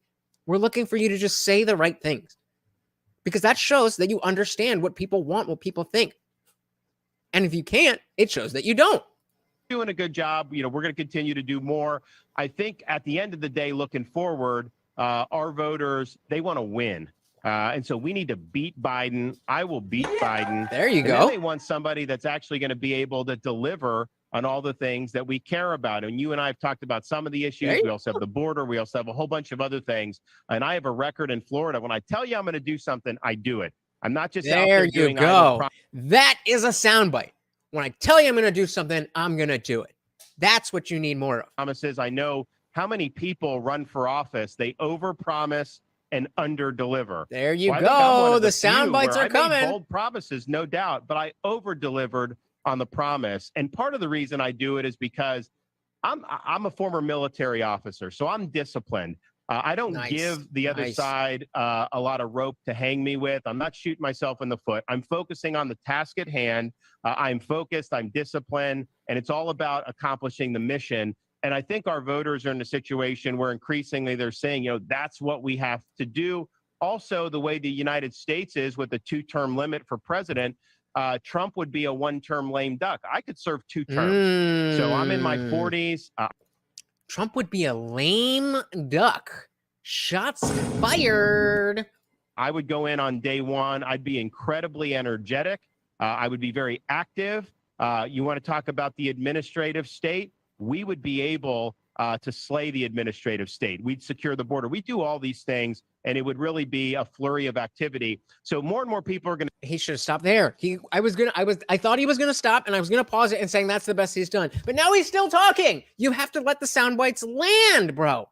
I'm trying so hard to root for you. Bro. Random Thought says DeSantis definitely at the debate stage will say, if you want sound bites, vote for Trump.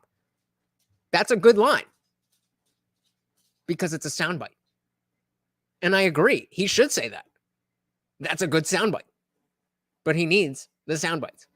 Random Thought says, and now the age factor against Trump. Yep. Yeah. I mean, he needs to attack him on the things that are legitimate, but also, that don't have things in common with himself. Can't go out and call him a racist or anything like that. That's not going to work. But he has to, hit him on the things that are true, but also not hit on the things that, Trumpers are, no, that's true. But it's like, I don't know. We don't really talk about that. There's no firm proof. It's a thin line. It's a thin line. Oh my goodness. Shout out to Random Thoughts for the super sticker. Where is it? There we go. All right, let me pull it out of the way for Morty. That's right. Every single donation comes with a treat for Morty. Thank you. So much appreciated. Going to see that. We haven't even had debates yet.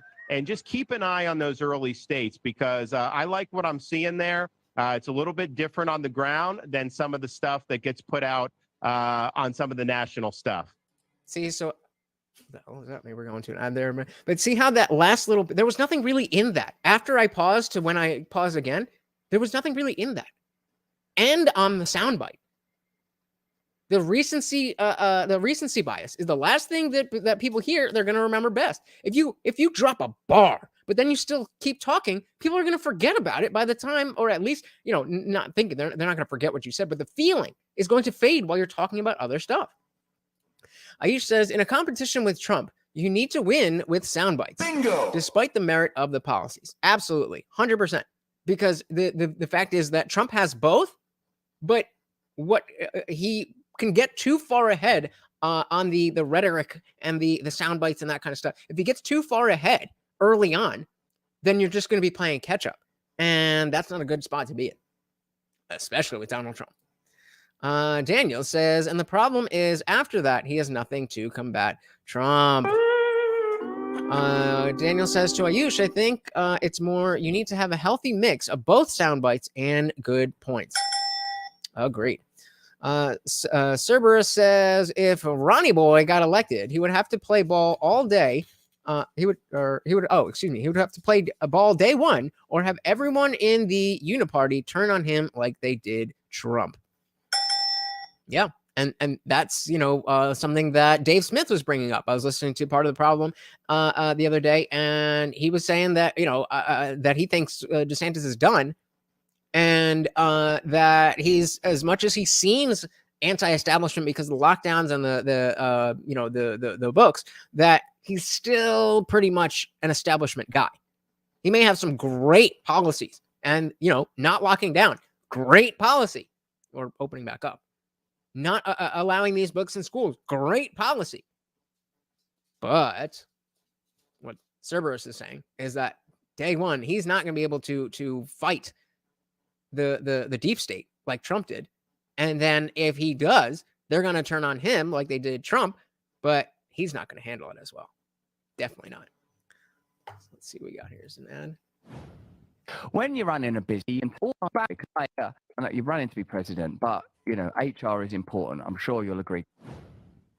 Nope. How do you manage the tension when there is a plain appetite in your country for anti-establishment figures? RFK becoming an emergent force in the Democrat Party, Trump having been the defining figure. Hey, shout out to Indyville. Welcome to the party. Good to see you, brother. Good to see you. In the last 5, 6, 7 years in American politics and American campaigns, how do you deal with managing the tension of being a representative of establishment forces while acknowledging that many people no longer trust the media, many people no longer trust the government, many people are deeply cynical about American institutions? How do you deal with the massive mistrust and near-nihilism of American cultural life? This is a good question, and this is rolling into exactly what we were just saying. If you're just joining us, remember Cerberus just said, Cerberus, I'm sorry. If Ron gets elected, he would have to play ball day one or have everyone in the uniparty turn on him like they did Trump. And so now he's asking right about that. Hey, shout out to Chris. Welcome to the party. What's good? Chris says if DeSantis loses, he will already be more established for 2028. Right now, it's a tough road against Trump.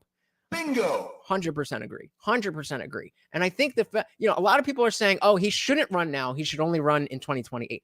You have to remember that having the experience of running a campaign is very valuable experience. So even if he loses, the fact that he will have already ran in 2028, when he runs again, he will have all the experience of this so far failed campaign and not make the same mistakes next time. And so we get Trump, and then we get to terms of DeSantis. And I am down with that. Welcome to the party, Chris. Glad to have you here. Can we imagine a situation where whatever the result of the next presidential election, the opposing side will likely say the election was stolen, it was because of Russians, it was because of broken or corrupt voting machines? How can you ever bring together and justify a centralized American experiment, particularly when you seem to believe so strongly in decentralization, federalism, and maximum democracy? How do you deal with this mistrust and this great appetite for outsiders? Well, one, I would push back on this idea that I'm representing establishment forces. I get it. Okay, that's a good start. That's a good start. I'm not establishment, even though you are. Attacked by the corporate press more than anybody running for office, more than Joe Biden. You heard of a guy? What's his name? Donald Trump? You're trying to say the corporate media goes after you more than they go after Trump? Come on, bro. Come on. And now more than Donald Trump, because I think the corporate press views me as a bigger threat. They understand that I will beat Biden, and they know I will actually deliver on all these things. Whereas I think they think that Trump would not beat Biden. I think he's right that they do think that. I think he's right. Again, I'm trying to put myself out of my own perspective and into the perspective of a Republican who hates Trump. I think what he's saying, I think a lot of people do believe that DeSantis would have a better chance against Biden than Trump. I certainly don't think so, but a lot of people do. And then I think they think even if he did, that he would be distracted with all these other stuff and wouldn't be able to deliver. So I've been the target of all, well, that could be a good thing or a bad thing, but it's definitely true. All these people. And I think it's because I've been willing to lead. Also, I would point out during COVID, I was the one fighting Fauci. Donald Trump put Fauci in charge. There you go. He never fired Fauci. In fact, Donald Trump's last day in office, he gave Fauci a presidential commendation. And I'm just thinking to myself, this guy had been responsible for justifying school closures, for justifying mandates, for justifying lockdowns. And by January of 2021, we knew how destructive it was. We knew it had failed. So on the biggest hysterical issue, the biggest current thing where all these elites got together, COVID-19, I was one of the leaders throughout this world to stand against those people, fight back against them. And again, stop right there. I was the one to stand up and fight against them. Yeah. Stop talking over your own applause. What are you doing? So I think that the fact that I've been willing to do that, I mean, for example, I've got a grand jury hearing evidence in Florida about misrepresentations by pharmaceutical companies over COVID-19 jabs. Hey, shout out to Jess. Talk about it. Welcome to the party. Another awesome YouTuber. Definitely, I just dropped the link to her channel. Definitely go check that out. Said love the thumbnail. Thank you. Yeah, I think it's pretty good, right? Thank you, and welcome to the party. Oh my goodness, we got a new member. Welcome to the Disciples, MJ. Welcome to the party, and welcome to the Disciples. Marty, come get your treat. Come get it. Here, right here. There we go. Welcome, and thank you. There's not another elected official in the country who's been willing to ask those types of questions. You know, we're doing it and we're getting answers for that. So I think I present a great opportunity for people because I have all the right enemies. You see it by how they're attacking me, but I also have a proven record of beating these people. Stop there, of beating these people. And we would do the same thing as president. Well, we would do the same thing as president. You don't need that part. Oh my goodness! Shout out again to MJ for gifting the sub to Cerberus. There you go. Thank you, MJ. Thank you. Very much appreciated. How are you doing, my girl? Welcome. Two of the most powerful voices in the space that you currently occupy, Governor, have to be regarded as Donald Trump and Tucker Carlson. Both of them have taken strong, overt, explicit anti-war stances, saying, among other things, that the Pentagon can't pass an audit, the money that American taxpayers are funneling into this Ukraine war that increasingly seems like a disaster and a proxy war ought be immediately ended. The peaceful solution ought immediately be sought. As a former military officer, where do you stand on this conflict? And are you willing to match that kind of anti-war rhetoric? And how do you? This is going to be big too, because obviously the biggest issue now that COVID is over, despite the fact that they're still going to try to do lockdowns for this reason or that. That's gone. That's done. So the new thing now is the war. What are you going to do about the war? And we should not be in Ukraine. But I don't know if I trust him. I don't know. MJ says we have 18 watching. Can we bump the likes? I would love that. Thank you. All right, let's see what he's got. Reconcile the enormous revenue, the vast budgetary and treasury weight that this war and the military-industrial complex places on the American people generally, with the conditions that many former military personnel are enduring. Many of them having to use food banks, many of them, like a significant number, ending up homeless. A great stain on American culture, I would say, is the rhetoric that supports veterans and the shameful way in which they are treated. What is your stance on this current conflict, and would you end this war? Before he goes into that, let's welcome Martian Overlord. Welcome to the party. Says, I've been paying attention since the 80s. I am astounded how people can buy government propaganda, sending kids out to come home broken. Yeah, I mean, well said. That is a crazy thing that you would think by now people would understand this is the game that we are playing, but they don't. They just, politicians said thing? Now I think thing. It's crazy. Or sometimes it's not so much the fact that it is the politicians, but it's the pundits. It's the pundits, the people who are not really trying to achieve anything except clicks and views and all of that stuff. Oh my goodness, Cerberus, 10 memberships. I don't want to kill Marty by giving him too much food, but every single donation has to come with a treat for Marty, so we'll give him a double. There it is, and one more. Thank you so much. Thank you.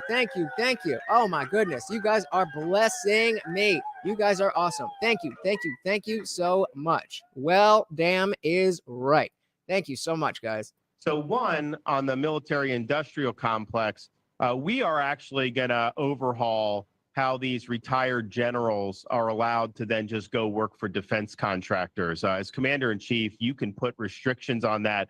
You basically have a revolving door where people go from high military positions into just a handful of major defense contractors. We're also going to democratize the ability of people, because we obviously need to have a strong defense, but we don't want it to go to just a handful of companies. We used to have all these companies like during World War II. So we want to do that for sure. And we absolutely need an accounting to just do a blank check. That doesn't serve the American people. It certainly does not. And shout out to Jess. Talk about it. I don't know who Marty is, but I certainly will give a treat to Morty. Come on, get it, brother. Yummy. There it is. Thank you again. So much. Very much appreciated. Unwanted post said disciples. That's all of you guys, all my members, disciples. Don't miss the party at the Discord. That's right. After every live stream, we go into the Discord server where we're hanging out, talking in there all the time. But after every single stream, we go in there for an after panel where we don't have to worry about YouTube censors and all that stuff. And you're not stuck behind your keyboard, but you're actually on screen with me and everybody else. You can cam up if you want to. You don't have to. Either way, it is a grand old time. Come and join us. When I was in Iraq, the thing that I noticed was, and this was 2007, so we were there fighting Al-Anbar province, Al-Qaeda in Iraq. I was attached to Navy SEAL Team 1, and the mission was very murky. Yeah, beat Al-Qaeda, but then create a democracy in the Middle East and Iraq. Well, we weren't able to do that. And so you ended up being there for many years. There was a lot of money spent. There was no clear-cut victory. Same with Afghanistan. And I think what's happening in Ukraine is they're barreling towards a multi-year stalemate where a lot more people are going to die, where you're going to have a lot of treasure that's going to spend. So far, on point. So far, saying exactly what we want him to say. I'm not going to derail the show, but St. Michael is here and thinks that the Discord server is a massive echo chamber where you do have to worry about censorship and wrongthink.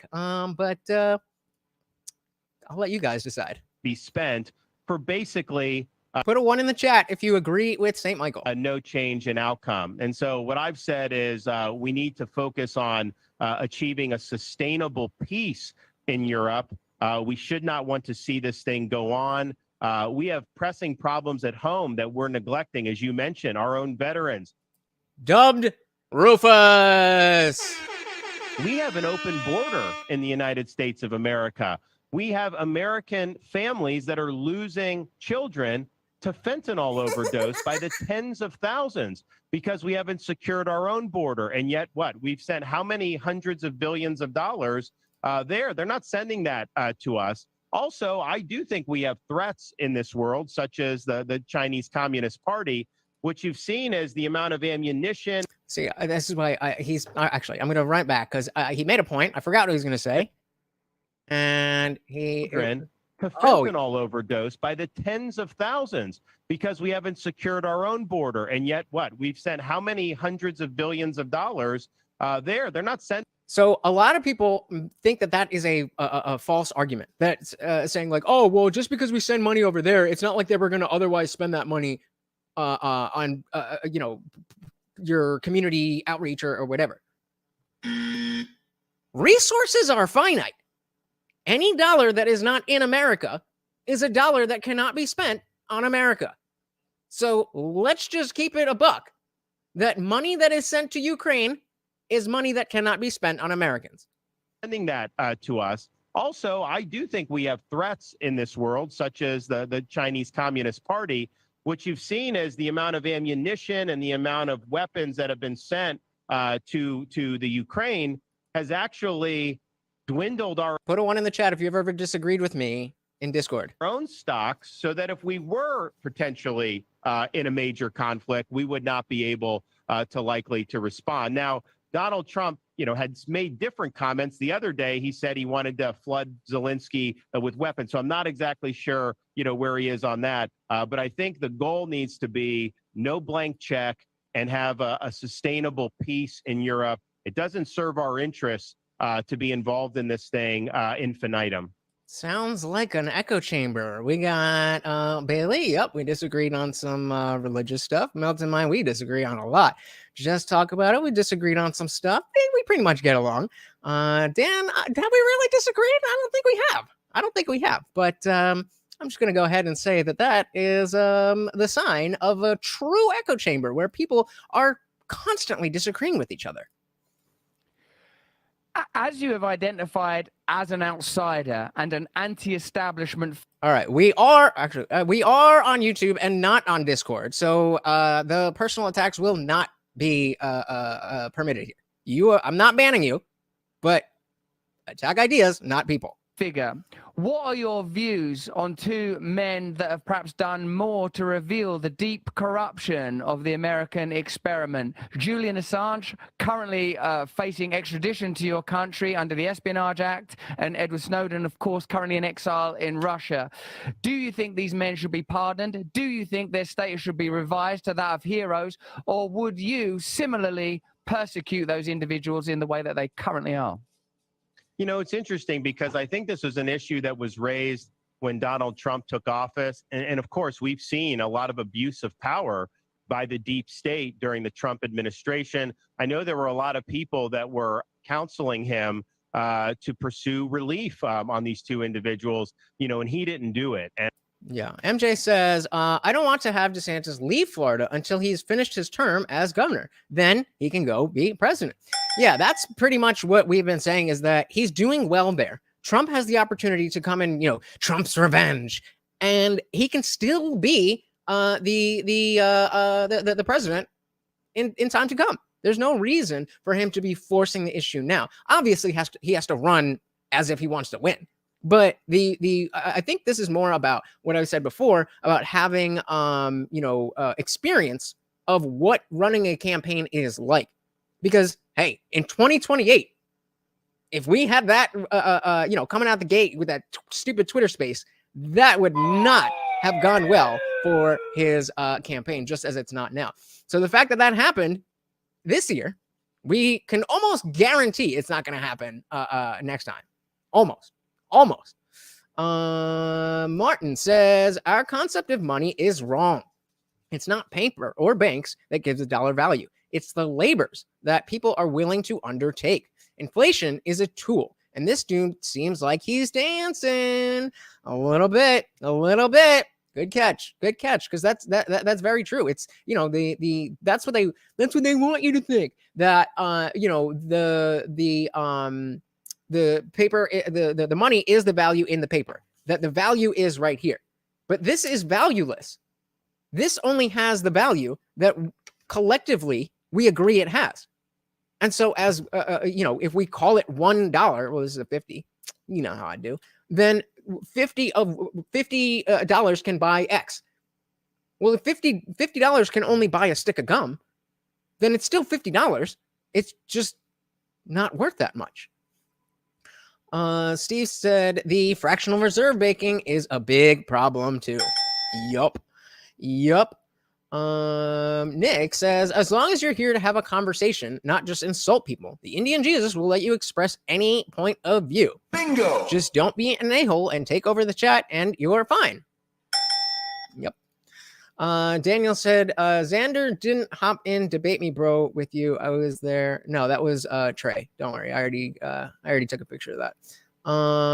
And yes, discourse very much is welcome.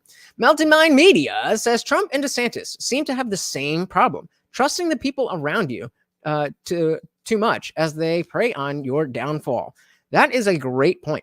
It seems like both of them, yeah, I mean, you said it. They have the same problem, getting a team around them. And so the idea is that, again, I'm thinking back to, you know, I'm not me. I'm the person who is a lifelong Republican who doesn't like Trump. And so if I see that they have the same problem, well, okay, then I want to go with the guy who, you know, if they both have this problem, but Trump also has this problem, then I want to go for DeSantis. So if he can fix that up, then that puts him up by a lot. Oh,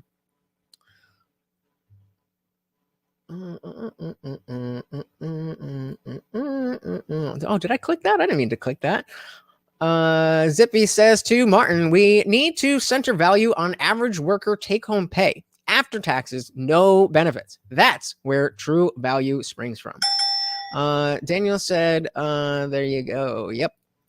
And I think he said that there was reasons why he didn't do it. So I think when you're talking about using power under Article 2 for pardon, you really need to get all the information. You got to look at the files, and you got to see. If you're talking, if you remember how we're talking about, this is the time to get the sound bites. This is the time to lay the groundwork. If you're talking about pardons and you're not saying you're either going to pardon Trump and or Snowden and or Chelsea Manning and or Julian Assange, don't even bring it up. Don't even bring it up. It can only hurt you. It can only hurt you, except for those 4 people. He didn't do it. So I think when you're talking about using power under Article 2 for pardon, you really need to get all the information. You got to look at the files, and you got to see, okay, what is this all about? But I am definitely convinced that a lot of those agencies have abused their power over the years. I would not have probably said that as a young man, as a young military officer, because I was working with people in the intelligence and FBI in different capacities in my young professional life. I don't know if that is a good thing to say. I think what he's trying to express is that, well, you know, I was on the inside and I didn't know at the time, but now looking back, I can see, you know, what I always knew, but I can see it in a different light. And now you can trust me. But when that's coming off the back of, well, I was one of them, it just doesn't land the way you want it to, bro. And I found everyone to be very professional. I thought that these were very patriotic people, but I think what we've seen, particularly over the last 10 years, is we've seen exposed a lot of abuse of power. So there's a lot that needs to be done to rein all that in. And so I would say I go into this stuff with much more skepticism about government's rationale for things than I probably would have 15 or 20. Hey! Oh! Hey! I already... I was just gonna be like, yo, check that out, but we don't need to. Trey is in the building. You guys should exchange numbers or something, because you're not gonna be able to find him in Discord. 20 years ago. Finally, Governor, your So actually, let me address what MJ is saying. That I don't think it's a bad thing to say. He's acknowledging that when we were young, we thought a different way. He's explaining his position change. So what I agree with you, but what I'm saying is that is not how it's coming off. That isn't, or at least it has the potential to be understood in a different way, especially at this time in the campaign. You need to spell your shit out. If you're bringing up the fact that you used to be a Fed, or you used to be in the military, you used to be part of this bad thing, because you know better now that your position has changed, then you need to make that the soundbite. You need to make that the last bottom line. The bottom line is, I was one of them and I didn't know any better. And now with everything that I've learned and everything that I've seen, I know better. Something like that. That was just off the top of my head. I'm just some dude. I'm just some dude in his living room. With, as St. Michael so aptly points out, now 17 of you. So if I can do it, why the hell can't he do it? Like, just do better. Opus said it's not cold to say he would have to see the documents and what they leaked. That's common sense. Did I miss something? I don't know. Yeah, pardon Snowden 100%. It is crazy that it wasn't pardoned by Trump. And if that's not a part of his platform this time around, I'm gonna have something to say about it for sure. MJ says it came off that way to me. I didn't pick up your point until you said something. Okay, so maybe I'm not doing what I said, and I'm trying to take the position of that lifelong Republican who would never vote for Trump, but I'm really just taking it as me. I was so wrong. I agree with somebody who told me I was wrong. What an echo chamber we live in. What was that about pardoning Assange? Hey, he deserves to be pardoned. I mean, come on. He's a hero. Meltamine Media said it's odd to me that he would come on Russell Brand's show before Timcast. I feel Russell is more of a global audience, unlike Tim's more American one. Is he dodging audience questions? He might be, but again, I don't think it's fair. I don't think it's fair to, unless you know for a fact that that was done on purpose, then the thing to assume is that, like, Russell Brand just got to him first, or there was somebody else going on Timcast. I mean, I would guess that Tim schedules his shows with guests a lot further out than Russell Brand, who typically just does his show and then has his podcast. You know what I mean? Ayush says that's why Ronnie Boy needs lessons from the Indian Jesus. I'm down with it. I'm down with it. Yes, he tries. I mean, it doesn't do very good. Martian said most dudes in their living room haven't trained since school to dance with words and shovel bovine excrement. Got him. Yes, MJ, you were right. And I was wrong. Bailey said, I think maybe Russell could be just an easier host than most other people. Yep. I agree. I think he is, and I think, Melty, I think you brought this up, or maybe somebody else brought it up before, about, the difference between being in front of an audience, coming off the back of your bad launch with Tucker Carlson, as opposed to sitting in your office where there's no audience and, knowing that, hey, if I mess up, we can edit this out or stuff like that. Makes sense. Critics. But that's exactly why we need more data points. That's why the next time he does something, semi decent, movable, whatever, that we need to watch that. And then by watching what we have and then watching that, we have a frame of reference to see, oh, okay, when he's in front of a crowd, he acts like this. When he's with a nice host, he's like this. When the host gets combative, he's like this. So on and so forth. Because we want to know these guys as best as we can before we cast our votes. Steve says the DeSantis camp has some beef with Tim. Ooh, is that I heard that they weren't, that the DeSantis camp wasn't good with replies. Would they have actual beef? Oh, it's because of the Fauci video, not videos, the campaign video where he had Trump hugging Fauci. I bet you that's what it is. He didn't like how he called him out, and a lot of people kind of didn't really necessarily have that opinion, and a lot of people, myself included, saw it in a new light and like, actually, you know what? I didn't see it that way the first time around, but now that you're saying this, it is kind of fucked up to deep fake art and then put real Donald Trump over it. It's boom, boom, boom, boom, boom. Melted Mind said it would make even more sense to go on and squash it. Yeah. MJ said it would be absolutely amazing to get one more like. That would definitely would. Zippy says the DeSantis camp is why Ron is losing. Their PR is blah. Definitely agree. All right, let's jump back in and we'll get some more. Have noted that post January the 6th, a repressive anti-riot bill was passed that previously had failed. And even in the video promoting the bill, there were images of the Capitol breach alongside. Are you talking about Jazz Jennings? Images of the George Floyd Black Lives Matter protests. They used the clip. Was it in the same commercial? Because that would make a lot of sense to me. Even still, to Melted Mind's point, I don't think that would be reason enough for on Tim's end to not want to have DeSantis. But if it's DeSantis's camp that has an issue with Tim, that makes a lot more sense. Cerberus says Trump also has to correct the without due process narrative, or the majority of the 2A community will abstain from voting when he gets the nomination. Can you tell me a little bit more about this? I think I know what you're talking about, but I'm not 1,000% sure. If you could flesh that a little bit for me.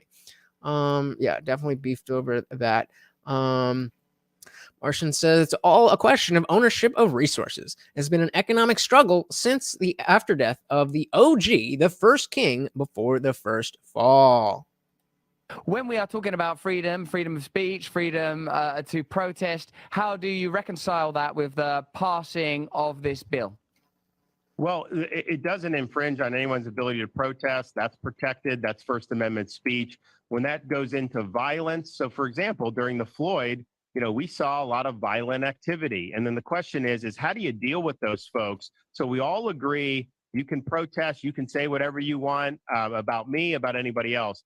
If it does go into violence, how are those folks treated? And I think in a place like Portland, you'd have people riot, they'd be violent, they get arrested, they get slapped on the wrist, they'd go out and do it again. Harassing I got it. Police officers doing things like that. That's not conducive to a healthy. I told you, man. Just all you have to do is not insult people. All the bullshit you've been talking for the last 10 minutes. You just can't help yourself. Society. If you look at what happened with the BLM riots in Minneapolis, Minneapolis has still not recovered from that. It is something that's likely going to take many, many years to be able to do. Wow. And so I think we can all agree, yes, say what you want. It's a free country. Don't attack police officers. Don't throw Molotov cocktails. Don't do any of that. And so Trump issued an executive order banning bump stocks and what was the original? Sorry.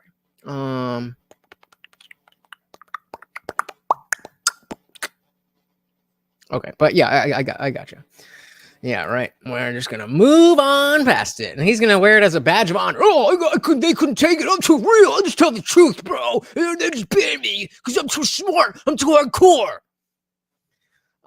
Zippy says it's more of monopolizing things. Socialism or government monopolizing thing is the same path, only shorter. You have to load balance via competition, like getting rid of IP rights. Again, I am definitely not on the getting rid of IP rights, but you guys sound like you are in a deeper conversation. So I'll give a shout out to Joe Wilson. Welcome to the party. Oh, we have a St. Michael friend. Okay, yeah, well, watch the videos if that's what you think. And I would note, as much as the corporate press has tried to demagogue our anti-riot bill, They've not actually found anybody who wasn't able to protest. There's massive protests that take place in Florida about different issues almost every other day. Yeah, that's where a lot of the the school board meeting with parents who are like, please don't show pornography to my child because that's not okay. Yeah, that's happening. A lot of times there's messages that are done that I don't particularly agree with, but that's the way the world works. People are free to express their mind. But I do think if you let riots take over a city like they did during the BLM, that has huge impact. And the thing about it. So, yeah, Random Thoughts is saying the federal judge set a trial for Trump in May, if I'm not mistaken. Odds are the drama is going to expand through the election to distract from the real issues, which is exactly why all of those people who are, oh, the culture war, what do you care about culture war issues? That's so stupid. That's all that's going to matter. That's all that's going to matter. You can, look down your nose at people because you have, this idea and that idea about what we should do here and your plans for Ukraine and all this stuff. And I'm not saying you shouldn't know about those or care about those things. But what I am saying is that the majority of people who are going to cast a vote do not know or care about those things. And so the goal is to send out the message on the things that they do care about, package them in a way that it goes with the person who does the, foreign policy, economic issues, that's going to do that right. You're typically not going to have somebody who's great, especially at a presidential level, who's going to be great on culture war issues and completely terrible on everything else. I'm not saying it's not impossible, but you're better off. You're better off because it's a popularity contest. Yup. You said, yes, and he took issue with them claiming paid for DeSantis campaigns. As per Tim, DeSantis crew is not responding to them for invites, and online, Ron's staff are not taking Tim's critiques well. Well, maybe they should fix their shit. Maybe you should do better. If you want to be the president, you have to be the guy. The Vincent Man voice. There you go. Woo! So it seems like you guys are agreeing. Humanity is mature enough to exist without a king. We need leaders and teachers. Bingo! 100% agree. Bailey said that's why they're doing this. They want to throw everything they can at the American populace to distract and confuse them. Yep. And so that's why what I'm trying to do is make sure that we have an understanding of the distractions so that we can put them to bed and drive conversation more towards the things that do matter. But that's not a one conversation thing. That's a gradual cultural shift. You have to get people where they are. All these people that we're talking about, oh, we should have a test for this, but they're not going to take it and they're going to cheat. All of those people are at a different place in how much they care about politics. And so if you try to get them on where you care about politics, you're going to lose everybody. You have to meet them where they are and then bring them into the fold. And oh, that's why I should care about Ukraine. Oh, that's why I should care about pronouns. Oh, that's why I should care about this, that, whatever. That's why. Daniel said they said it in May so they could distract. They set the date in May so they could distract the Republican Party and divide with the conservative vote. Again, playing games. It's a game to be played. Zippy said yes and no. The king was a unifying point. As culture develops, you need culture as the goal. Leadership will always be needed, but not so much a leader. I kind of feel like you're saying the two opposite things. Oh, you are? Oh, okay. I missed the yes or no part. All right. Gotcha. Stupid. Question amongst yourselves. All right. Was with BLM, they were talking about racism, but a lot of the businesses that they were burning down were Black-owned businesses. And so you're ruining those people's lives. Why? Yep. That didn't do anything to solve any problems. Because rioting is the voice of the unheard. We just don't know what to do with all the things that we've never experienced, but people told us that we experienced, so we're mad about it. And so we're very strong on that. I had the National Guard called out in Florida during BLM because I didn't want to see any of our cities burnt down, and nobody did. They did protest. That's fine. They protested in front of the governor's mansion, and they were saying a lot of nasty things. I have young kids that were there hearing it, and that's fine. But definitely we got to draw the line at violence. And so that bill struck the right balance. And in fact, it's been they have not been able to bring a successful challenge in the courts. Thank you, Ron. I appreciate you answering that question. Hey, there you go. Ron, thank you so much for joining us for this conversation. It seems to me that your country is in the midst of an ideological reckoning, much like the one that you pledged would take place in the agencies around health in your country in the event that you were to ascend to this position. What I find most heartening and interesting is your commitment to decentralization, your acceptance that free speech means the rights of the free speech of people that you oppose. So Zippy says, you can infer king is goal, and you know what they say about kings. The king is dead, long live the king. Thus the goal is never ending, so what's the goal now? That seems to be the culture, or at least should be the goal. I have no idea what that means. All I think is that whether or not you believe in a god or gods, you should follow the values that are espoused in most of our religions. That doesn't mean that you dogmatically believe in everything that's said in the book. That doesn't mean you believe in things that you have no reason to believe in. But things like community mattering, having rituals, family, all of these things are very important.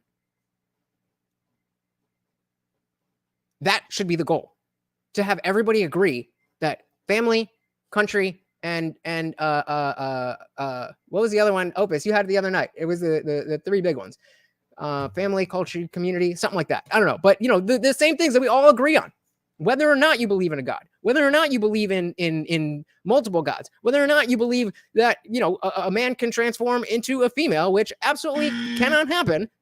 We can all agree that our country matters, that our family matters, and that our communities need to be stronger.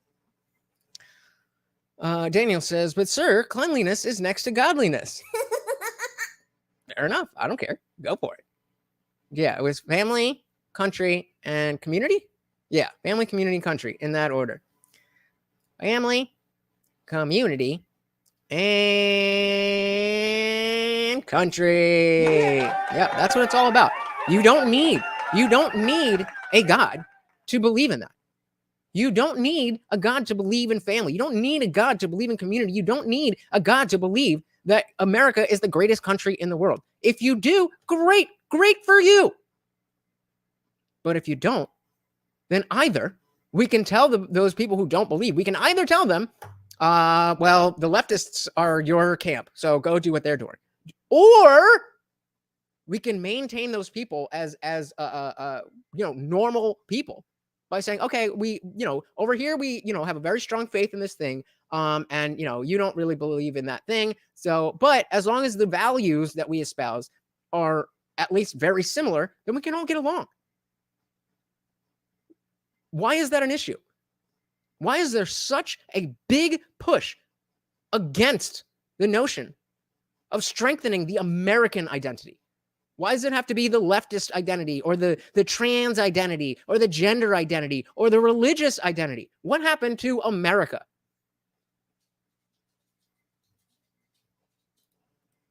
The acknowledgement and recognition that different communities will want to live life differently. And it seems that decentralization and diversity, to me, live hand in hand.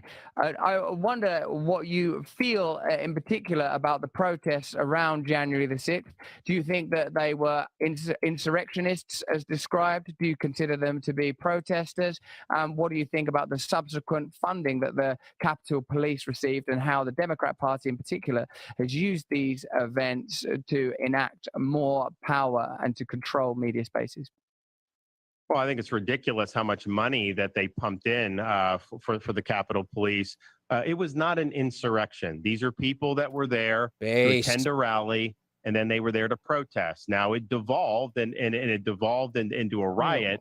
But the idea that this was a plan to somehow overthrow the government of the United States is not true. And it's something that the media had spun up just to try to basically, get as much mileage out of it and use it for partisan and for political aims. And so it sounded like he was really, really, really, really trying to keep a burp in. There were a lot of people that were there who were just there, and they didn't have any designs on doing anything. And so we just have to be honest about it. If somebody is honestly doing an insurrection against the U.S. government, then prove that that's the case, and I'll be happy to accept it. But all you're showing me is that there were a lot of protesters there, and it ended up devolving, in ways that was unfortunate, of course. Ron, speed it up. Get to the point. But to say that they were seditionists is just wrong. Who's your favorite tech billionaire? Is it Elon Musk? Is it Mark Zuckerberg? Do these figures have too much power? Well, they do have too much power, but obviously I would take Elon because he's done Twitter and he's actually opened it up. It's not us, bro. Like, that's what the word spam means. And if you think about how Twitter censored things like the Hunter Biden laptop story. But no, hey, it helps my engagement for him to spam. So as long as it's not bothering you guys, let him fucking spin his wheels. I don't give a shit. It's helping me out. To try to interfere with the 2020 Just ignore election. That would never happen under Elon. So I think he understands the threats posed to a free society by woke ideology and by some of the other corporate consolidations of power. He's obviously very rich himself. Nevertheless, I like what he's done with Twitter, and he even floated maybe buying CNN. So hopefully if he did that, I bet you it'd probably be a little bit more reasonable by my lights. Ron DeSantis, I appreciate you taking the time to speak with us. I'm going to be back in Florida soon. I'd be grateful for the opportunity. Yeah. Shout out to you guys. Thank you for the 20 likes. Cerberus, I'm not sure what the 199 means, but I am happy to shout it out for you, the sponsor of the stream.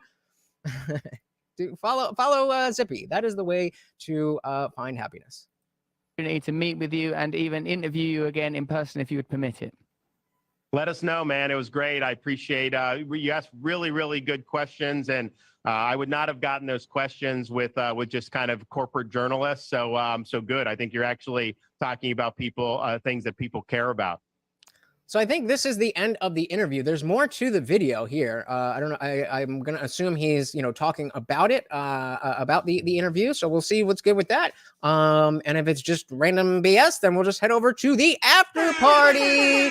Remember, guys, the party never ends in the Indian Jesus Discord server.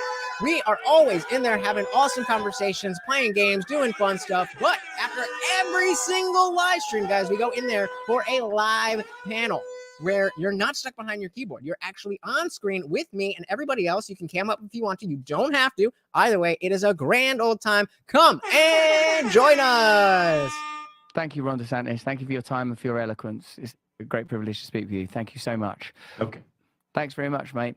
Hey, listen, we've got a fantastic week coming up next week. Cigar and Jetty is going to be on the show. Oliver Stone is going to be on the show. If you're not a member of our locals community, click the red button now so you can stay deeply connected to the events, ideologies, and movements that we bring Joe Biden's temper.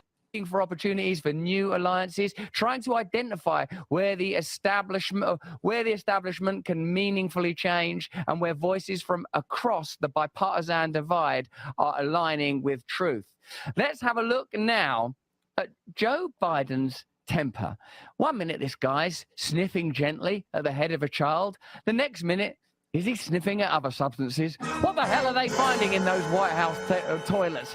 Yeah, I mean, real quick, can we just address that I've been arrested 3 times for weed, and there was coke in the White House, in the West Wing, and we're just like, eh. And what's going on with Joe Biden's temper? Is this man on the brink of a meltdown, or is this just another PR campaign to make him more electable and somehow more dynamic? Here's the news? No. Here's the effing news. Thank you for using Fox News. No, here's the fucking news. Say what you like about Joe Biden, I know you will in the comments, but at least he's a lovely, cuddly, soppy old granddad, not a vicious, swearing old bastard. Actually, he is.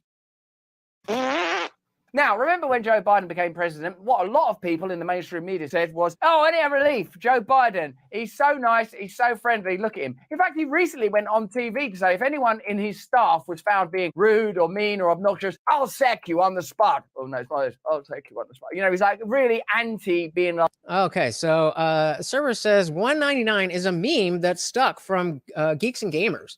Okay, where the community is also accused of being a cult. We discuss a lot of the same issues and accept all points of view like this great channel.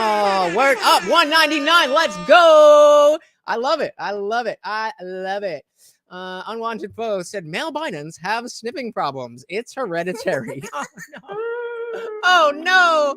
Oh, no. Oh, man, that was a good one. like a little bit of a bastard. Although in the 70s and 80s, he was plainly proper Larry, all in beige, looking like a baddie from the A-Team, dispatching like abuse and stuff. Well, apparently, the White House staff are all terrified of Joe Biden and have to team up into little gangs to soak up his vitriolic invective. Let's have a look at CNN talking about Joe Biden the baddie. And let me know this. Why are CNN, a mainstream media propagandist unit, talking negatively about Joe Biden? Is it because the Dems are ready to get rid of Biden and replace him with a new person that can stand up to the RFK threat, let alone the Trump, DeSantis, whatever threat? Or is it that they're trying to make him sort of seem like, oh, he's a baddie, he's doddering? Doddering's the last thing Joe Biden is. A new report suggests that President Joe Biden is prone to yelling at White House aides behind closed doors and roping them in for angry interrogations. Citing multiple administration officials, the account of Biden's interaction with staff clashes with the media's frequent characterizations of the president as a jovial grandpa that adores soft-serve ice cream and aviator sunglasses. Yeah, that's all. That's all. That's all he is. He's just an old grandpa. I love this guy. He likes ice cream and sunglasses. We're all scared of the old bastard. Also, that's not a good image for a president, is it? And now, to lead the world's most powerful nation, this guy in sunglasses. This is delicious. We're wondering whether or not to have a proxy war with Russia. Can I get strawberry? Hidden from public view, Biden allegedly has such a quick trigger temper that some White House aides try to avoid meeting him one-on-one. It's not because of his temper. Always a good sign. Some take a colleague almost as a shield against a solo blast, according to a current and former Biden aide. You have to use Jason Bourne-style human shield tactics to go and talk to him. But why? Because in case ice cream gets spilled on you. Biden's dressing down of staff often includes profane condemnation, including phrases such as, it's funny because they list his catchphrases. God damn it, how the fuck don't you know this? Don't fucking bullshit me and get the fuck out of it. Here he is, your favorite ice cream eating, friendly, sunglasses wearing president with his catchphrases. It's Joe Biden. Hey, get the fuck out of here. Don't bullshit me. I'll fuck you down your C-pipe, you shit of a gun. Instead of erratic tantrums, Biden's outbursts typically come in the form of angry interrogations. Hey, man, did you make the sandwich by the thing? Come on, you know the thing. That's weird because an erratic tantrum, that seems like more of a regular way that people respond to sort of endocrinal fluctuations and just the ordinary tempers and tempestuousness of life. But angry interrogations, that's like the Gestapo. Bailey's got it. It's Alzheimer's aggression. That makes a lot of sense. He's very confused and he doesn't know what's going on, so he gets angry. Something that fascists do, where he presses both senior and lower level until it becomes clear to others in the room they don't know the answers to a question. I should be okay. I'm quite a senior member of the staff. I should be okay. I've only worked here a couple of days. Both you bastard sons of shit bitches are in the firing line. Now get me some shit fuck ice cream, you pig dick. I don't know where I'm going to get shit fuck flavor. Ben, Jerry, Haagen-Dazs. What do I do? What is happening? Tactic has become so frequent that staff have named it Stump the Chump. I've actually tried to turn it into a quiz show to get through the trauma of it. No one is safe. One administration official said, Hunter Biden seems pretty safe. He's bombing about for all of the bathrooms. His laptop's unreliable. He's got a brilliant new job at Burisma. He's doing fantastic. Ted Kaufman, Biden's former chief of staff from his time in the Senate, said that Biden's meticulous approach to finding missing details in his briefs That doesn't mean he's underpants. What? All right. I don't think he's gonna get too much more there. So, let me know what you guys thought of the conversation. What did you think of the difference between the last time we heard DeSantis talking with Tucker at that summit and and what do you think we can expect from him? Do you think that what is the trajectory that you think he's on? Is he going, is he just have a slow start and he's going to pick up? Do you think that he is, dead in the water? Do you think he's going to get worse? Let me know in the comments below. Thank you so much for hanging out with me, guys. I've got to stop and give a huge round of shout outs to Unwanted Foe, to Melted Mind Media, to Random Thoughts, to Just Talk About It, and of course, the sponsor of the stream with the $1.99, $49.99 plus, what was it, 10 gifted subs. Thank you so much. I cannot tell you how much this means to me. When, we got people like St. Michael coming in here and trying to, just mess me up because he doesn't have the balls to go and make his own content, then, you guys engage in the conversation and actually, parting with your hard-earned money that I do understand you worked very hard for. That means a lot to me. Thank you so much. I really do love you guys. And we are heading right over to the after party. So if you have not already, please come and join the Discord server. It is free. It is free to join, but it's not going to stay that way, guys. You see, we are quickly growing. And I have a number in my head. When the Discord gets to a certain number of members, I'm cutting it off for everybody. So all of you who are in the Discord will be grandfathered in and it'll be free for life. But everybody else is going to have to pay monthly. And trust me, they are going to want to. St. Michael was begging me not to ban him, and I didn't. But then I went to sleep and he called me a girl. So, it was just a little cherry on top.